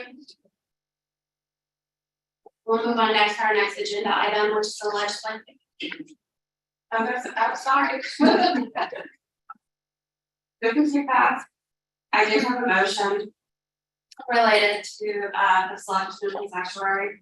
So at this time, I'll entertain a motion to authorize the executive director to select an independent actuary to perform the actuarial analysis required by section 2.205, article 6243. A-1 Vernon's Texas Civil Statutes in consultation with the actuarial committee and pending final approval of the board chair. So moved. Second. A motion has been made by Mr. Zook and seconded by Mr. Reese to authorize the executive director to select an independent actuary to perform the actuarial analysis required by section 2.205, article 6243A-1 Vernon's Texas Civil Statute in consultation with the actual committee and pending final approval of the board chair. Is there any discussion by the board? I think just to clarify that you asked, Brian, David B, and myself to do some review, but that our review will be funneled to Amy as the executive director, and that she will essentially report out a final decision. So I think that's generally correct, but the report of the final decision will be provided to the actuarial committee. They'll make that formal recommendation, and then I'll sign off on it once it's been provided. All right. So we'll have a committee of the board sign off on the ED's recommendation. Okay. It'll be an opportunity for the selection committees to review and recommendation presented for the have discussion, and then when it comes time to actually send the letter to the system with the selection, that would be something that I would sign as full position. Okay. But the selection committee has to do the hard work of reading the scoring process. So thank you. All in favor say aye. Aye. Aye. Opposed nay. The ayes have it and the authorization is adopted. Now we'll move on to legislative update for the 88th regular session, Texas Legislature, and I call on Brian. We're calling on Mariah Miller, Mayor Harrison, and Councilmember Newman to provide this update.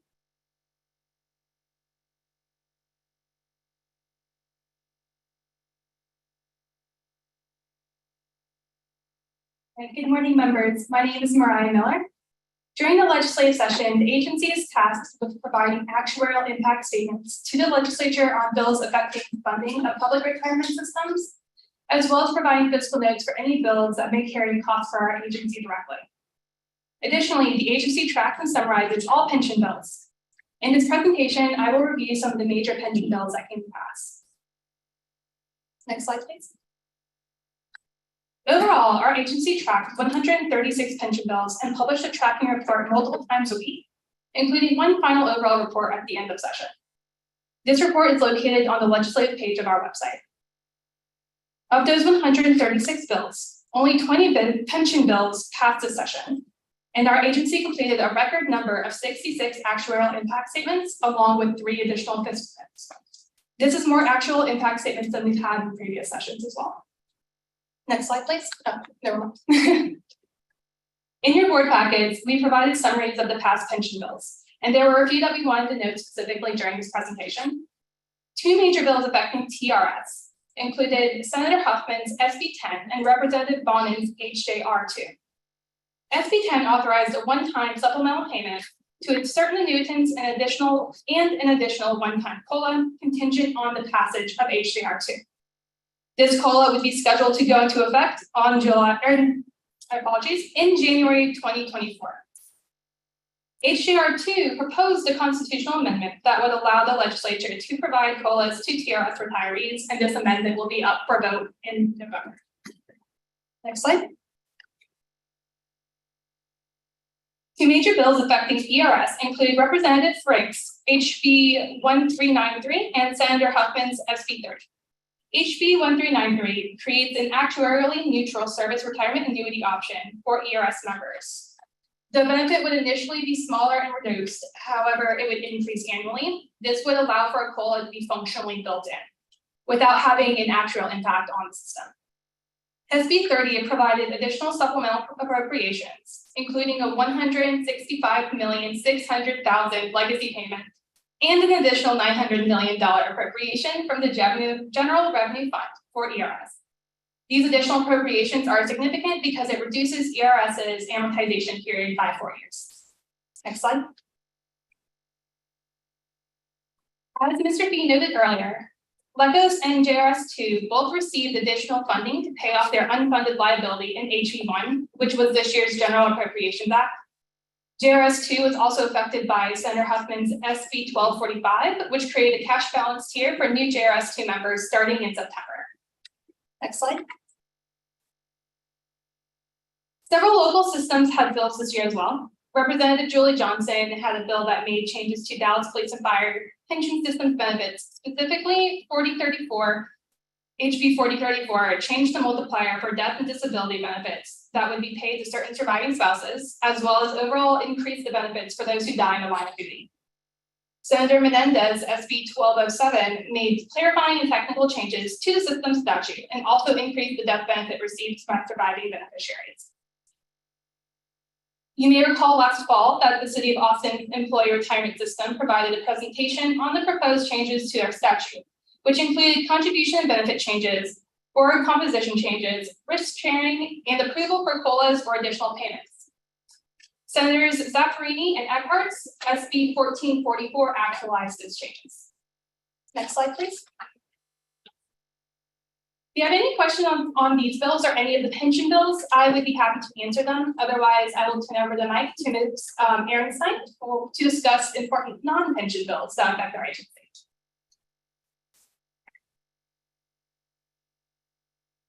Morning, Mayor Ehrenstein, General Counsel, presenting on item 7B. I'll talk briefly about bills that passed a session that affect state agencies generally. Next slide. We track nearly 200 bills that affect agencies this session across multiple topics such as Public Information Act and Open Meetings Act, rulemaking, human resources, and IT. This presentation will highlight select bills in your packet with summaries on a few additional bills as well. First, the Sunset Schedule Bill, SB 1559, makes changes to the sunset review schedule for numerous agencies, and the bill moves the PRB's sunset date from 2025 to 2029. This means that we won't kick off our sunset review until after the legislative session in 2027. The schedule will also move TRS's sunset date from 2033 to 2035. That's fine. HB 3033 makes several changes to the Public Information Act, or PIA. It clearly defines business days, excludes certain holidays. It also requires the Office of Attorney General, or OAG, to create a database for requesters and agencies to search requests for ruling, decisions, and status of requests. And the bill creates requirements and exceptions for e-filing with OAG. Finally, the bill specifies the timeline and requirements for agencies after receiving their OAG decision. We say who has access to that OAG documents? It will be public. Slide HB 139 creates requirements for state agencies proposing rules to identify the bill number that specifically authorizes rulemaking if it passed within the previous 4 years, and also requires agencies to notify the primary bill author and sponsor if they are still in office. Next slide.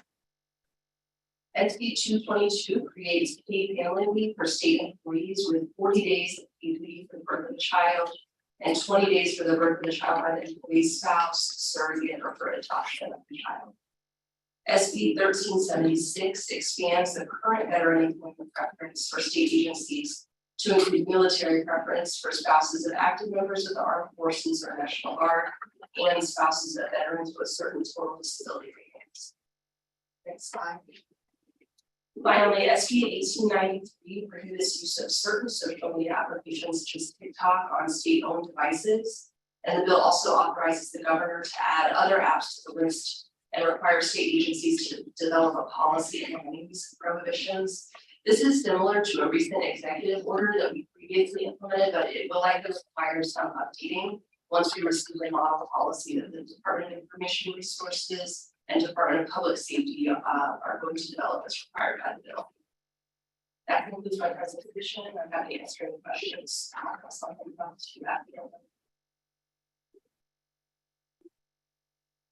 Good morning, members. I'm Susan Doe, Deputy Director, and I will lead you through this short one-page budget legislation this session.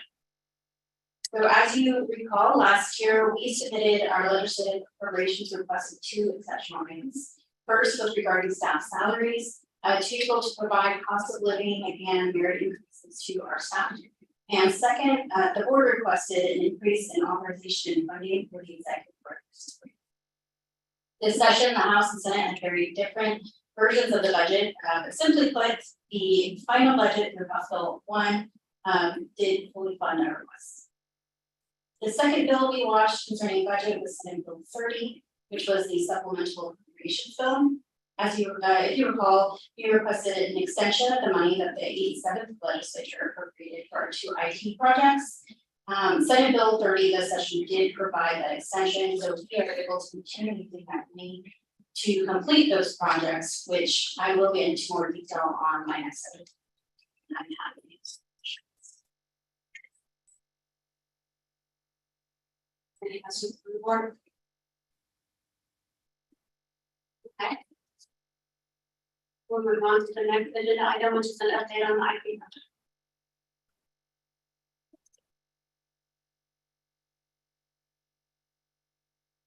Okay, so for some background, the agency was appropriated $600,000 for 2 major IT projects for the 22-23. And as I was saying a minute ago, the Senate Bill 30 this session did provide an extension for us to continue using that appropriation through June 2025. And for a reminder, project 1 was to rewrite our database. We prioritized this project because our old system was beginning to deteriorate. This project entails migrating data from multiple servers to the cloud and then creating a new web-based system to take the place of the current databases. On the next slide, the new database is replacing our old access database, which are the financial and actuarial database and the NET or education training database. So for a quick timeline,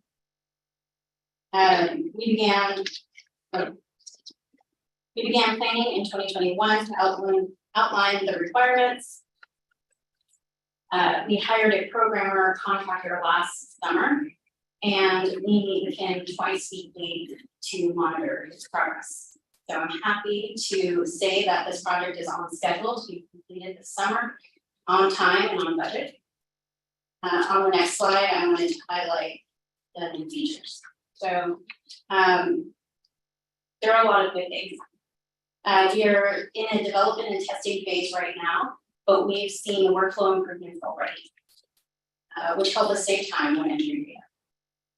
We're able to include information on newer reports, such as those added by the legislature since 2015, FSRP, funding policy, investment and budget data.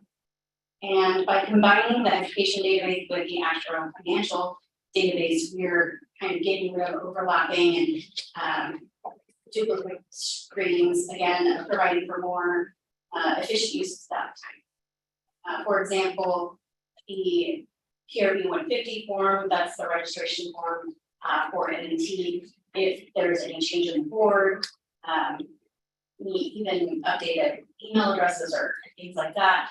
Before, we were having to enter that data twice into the education database to make sure that we're doing their training and then into our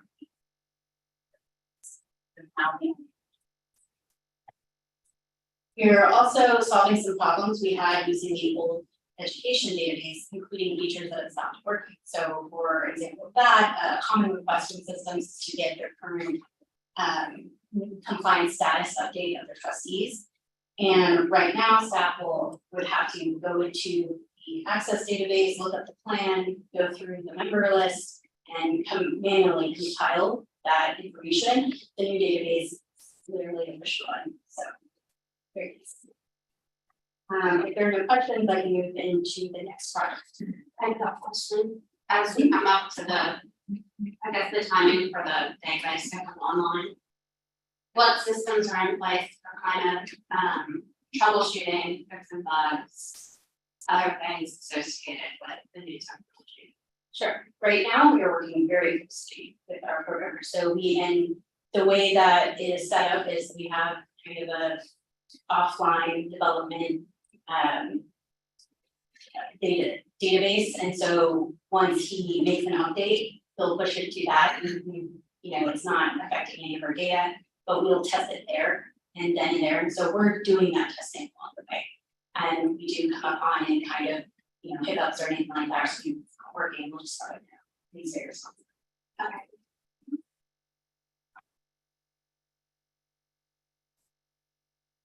For item 8, the reporting portal. This would allow retirement systems to access a self-serving portal to upload reports and complete and submit forms. Last summer, we ran a pilot program to test out an alternate submission process through Box.com, which is what we use to manage our files. And we had some good results from that. We received some feedback on kind of the learning curve of the technology, but also some feedback on how much easier it was to use to literally drag and drop a report into our files. We could see it, that we received it. And the pilot program also gave us an insight to what kind of portal we wanted to provide to system administrators and what kinds of systems will have to be proactive about to provide and prepare versus. So the goal of this project is to improve customer service and make it ultimately easier for systems to report to us.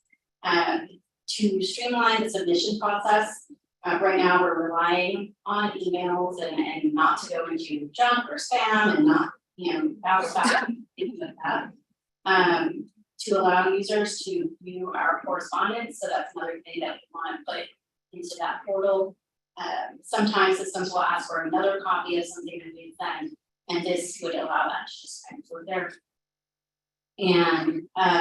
And then to provide, of course, secure and efficient way to share information systems. And we won't have to worry about kind of phishing or virus attempts or anything like that. So that's what we provide a secure location for that. So it's each system that's gonna have their own share site, or the one share site that everyone has access to? Yeah, so what we're envisioning is each system will have a login and they'll be able to see their. It's kind of like creating files or folders for each one. So for the timeline, staff has started work on the structure and outline and requirements for this project. In April this year, we met with our IT contractor to get that going. We'll be able to work with the same programmer from the first project, which is very good news for us, since he's really getting to know our workflow and information needs, and he doesn't want to see escape positions before trying to find a programmer, which is very difficult. In our meeting in April, we also identified necessary intermediate steps between project 1 and project 2. And so we'll get that step completed before beginning the portal project this fall. And we are anticipating it will take approximately 12 to 16 months. However, we are authorized for the amount taken in the 2020. And so this concludes the presentation.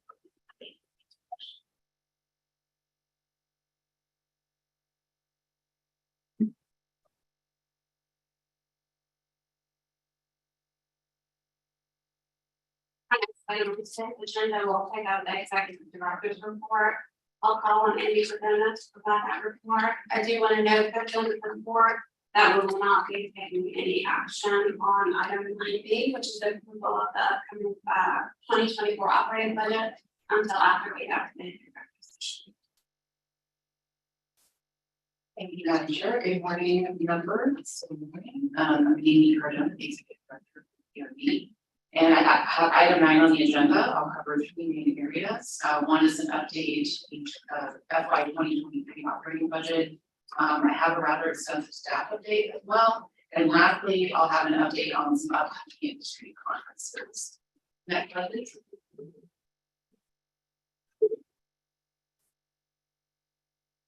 So here I'll just mention, since we're not taking on until post executive session.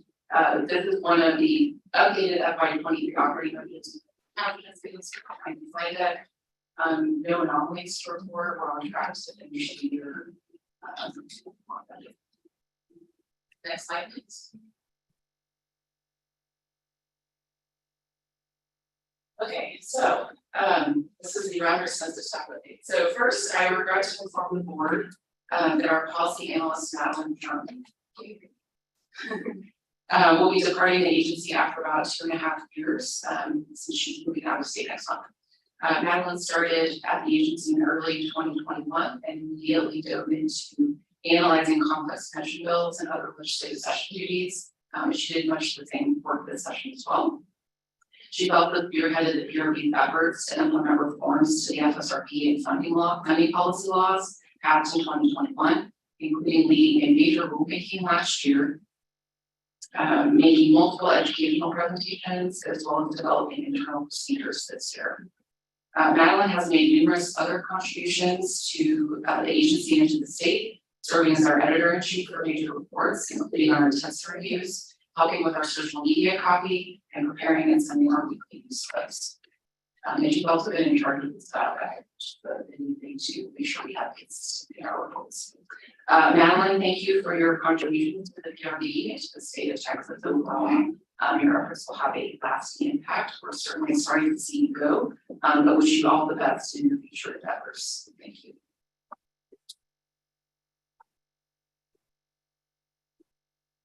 So next, new staff from the last board meeting. I have 3 new staff to introduce. Tara Ehrenstein's joined the pension review board as general counsel in 2023. She's here on my right.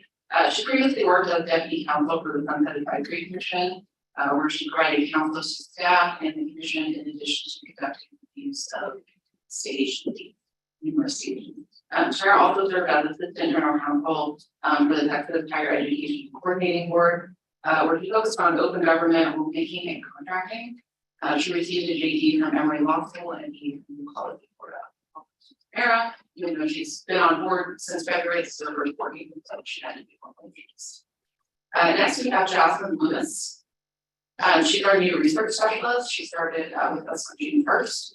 She graduated with a Bachelor of Arts in Sociology from the University of Texas at Austin in May of this year. During her education, she interned for the Department of Family and Protective Services, conducting research on how to improve their adult protective services mandatory reporter training. And she also interned at a micro school in Pflugerville for students with learning disabilities. And our new second addition is Noah Jones. He actually doesn't start for another couple of weeks, but we invited him to the meeting, so thank you for attending. He will be our new policy analyst as Madeline is departing, so there will be some, we won't have a gap in staff and stuff, so that's nice. Noah just graduated from the LBJ school at UT with his master's degree. He also worked at the Capitol this past legislative session. Noah also worked on the student team who conducted a policy research project for the PRB related to the health system government school year, which we'll be talking more about at future board meetings. Welcome, Noah, and we're looking forward to report points. And I have one more item. I don't believe we have a major promotion as of February after the stage to be deputy director. So I wanted to make sure that I announced that. Congratulations, about 6 months later. Yeah, congratulations, welcome aboard to all our new hires. Congratulations to Ashley on a well-deserved promotion. And many thanks to Madeline. I know I speak for the board when I say that, you know, we understand the move, but definitely are sorry to see you go. You've been a very important part of this team. You've provided a lot of really good qualitative presentations, feedbacks, the work that was done last year related to, you know, the rulemaking was beyond a heavy lift. You dove in willingly, capably, and provided us with wonderful guidance that walked us through that process. And so we thank you for that and we wish you the best. Thank you.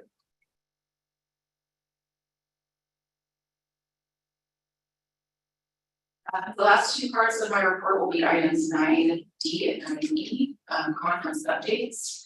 So just to mention, upcoming industry conferences, you have the 2023 Taxpayers Summer Educational Forum in the Woodland, August 13th and 15th.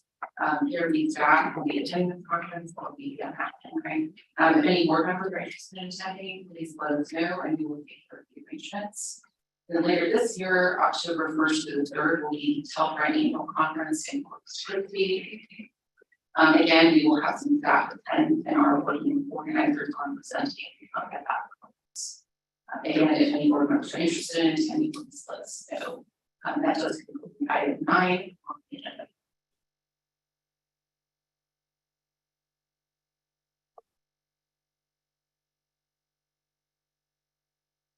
Item 10 on the agenda, which is personnel matters, including the evaluation, compensation, and performance evaluation for the executive director. Board will go into closed session. So at this time, it is now 12:00 p.m. on June 29th, 2023. The consumer board will go into closed session.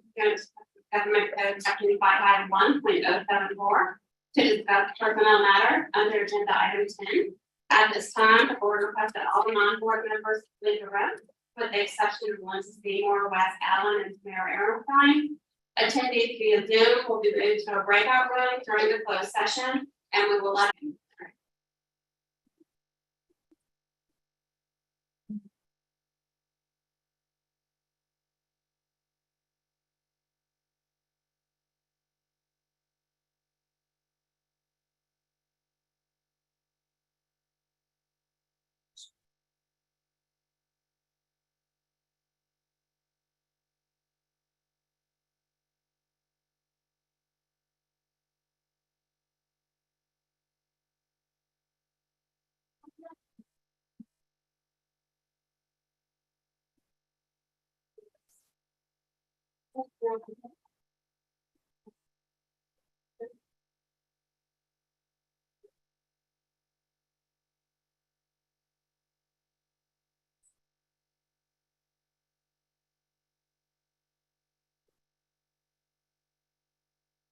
Yeah. Oh, did you already resume the stream? Okay. And the participants that were put in the breakout room, Zoom does the 60-second countdown. So in about 40 seconds, they'll all be back in. Sure.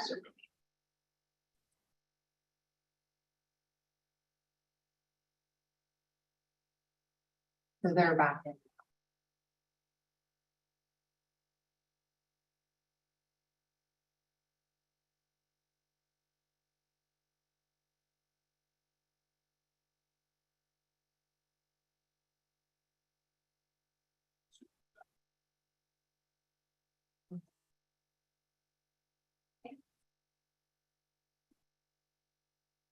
Time is now 12:14 on June 29th, 2023. The board is now back in open session. No action was taken in closed session. At this time, I'll entertain a motion to increase the salary of the executive director to the maximum amount enacted in the General Appropriations Act for fiscal years 2024-2025 to be effective September 1st, 2023. So moved. Second. Motion was made by Mr.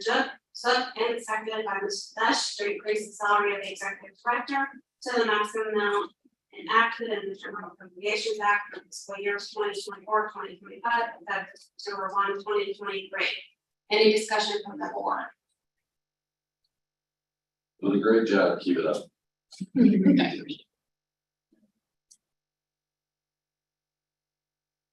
All in favor, say aye. Aye. Opposed, nay. The ayes have it, and the salary increase has been approved. At this time, the board will go back to action item 9B, which is the approval of the fiscal year 2024 operating budget. I don't know if you want to present that or.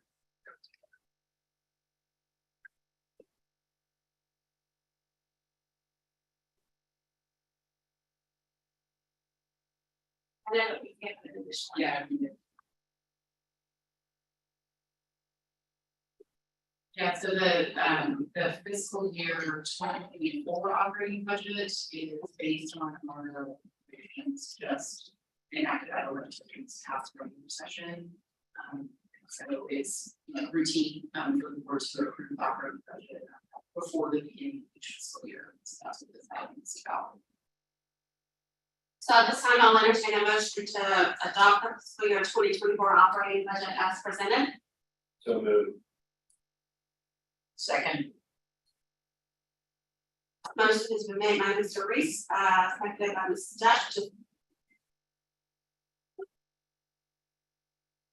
adopt the fiscal year 2024 operating budget as presented. Any discussion from the board? A motion has been made and seconded to adopt the budget as presented. All in favor, say aye. Aye. Aye.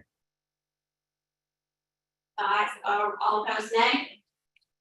The ayes have it, and the 2024 operating budget has been adopted. At this time, we'll have a call for future agenda items and also announce dates and locations for future meetings. From the discussion from earlier today, right, the future agenda item would be a discussion on Odessa fire. And just providing a status update on where they were from their last incident review. Are there any other agenda items that any board members would like to see? Okay, as it relates to future meetings, later on this afternoon at 2 o'clock, the education committee meeting will begin. And is that in this room? Yes. Okay, also in this room. July 27th, 2023 at 10 o'clock a.m. in this room, we'll have a meeting of the actuarial committee.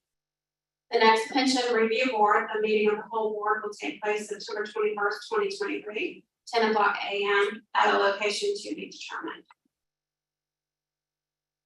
There's no further business or objections. The chair moves to adjourn the meeting. Second. It is adjourned. Thank you all. Thank y'all. That was a great job. Made it easy.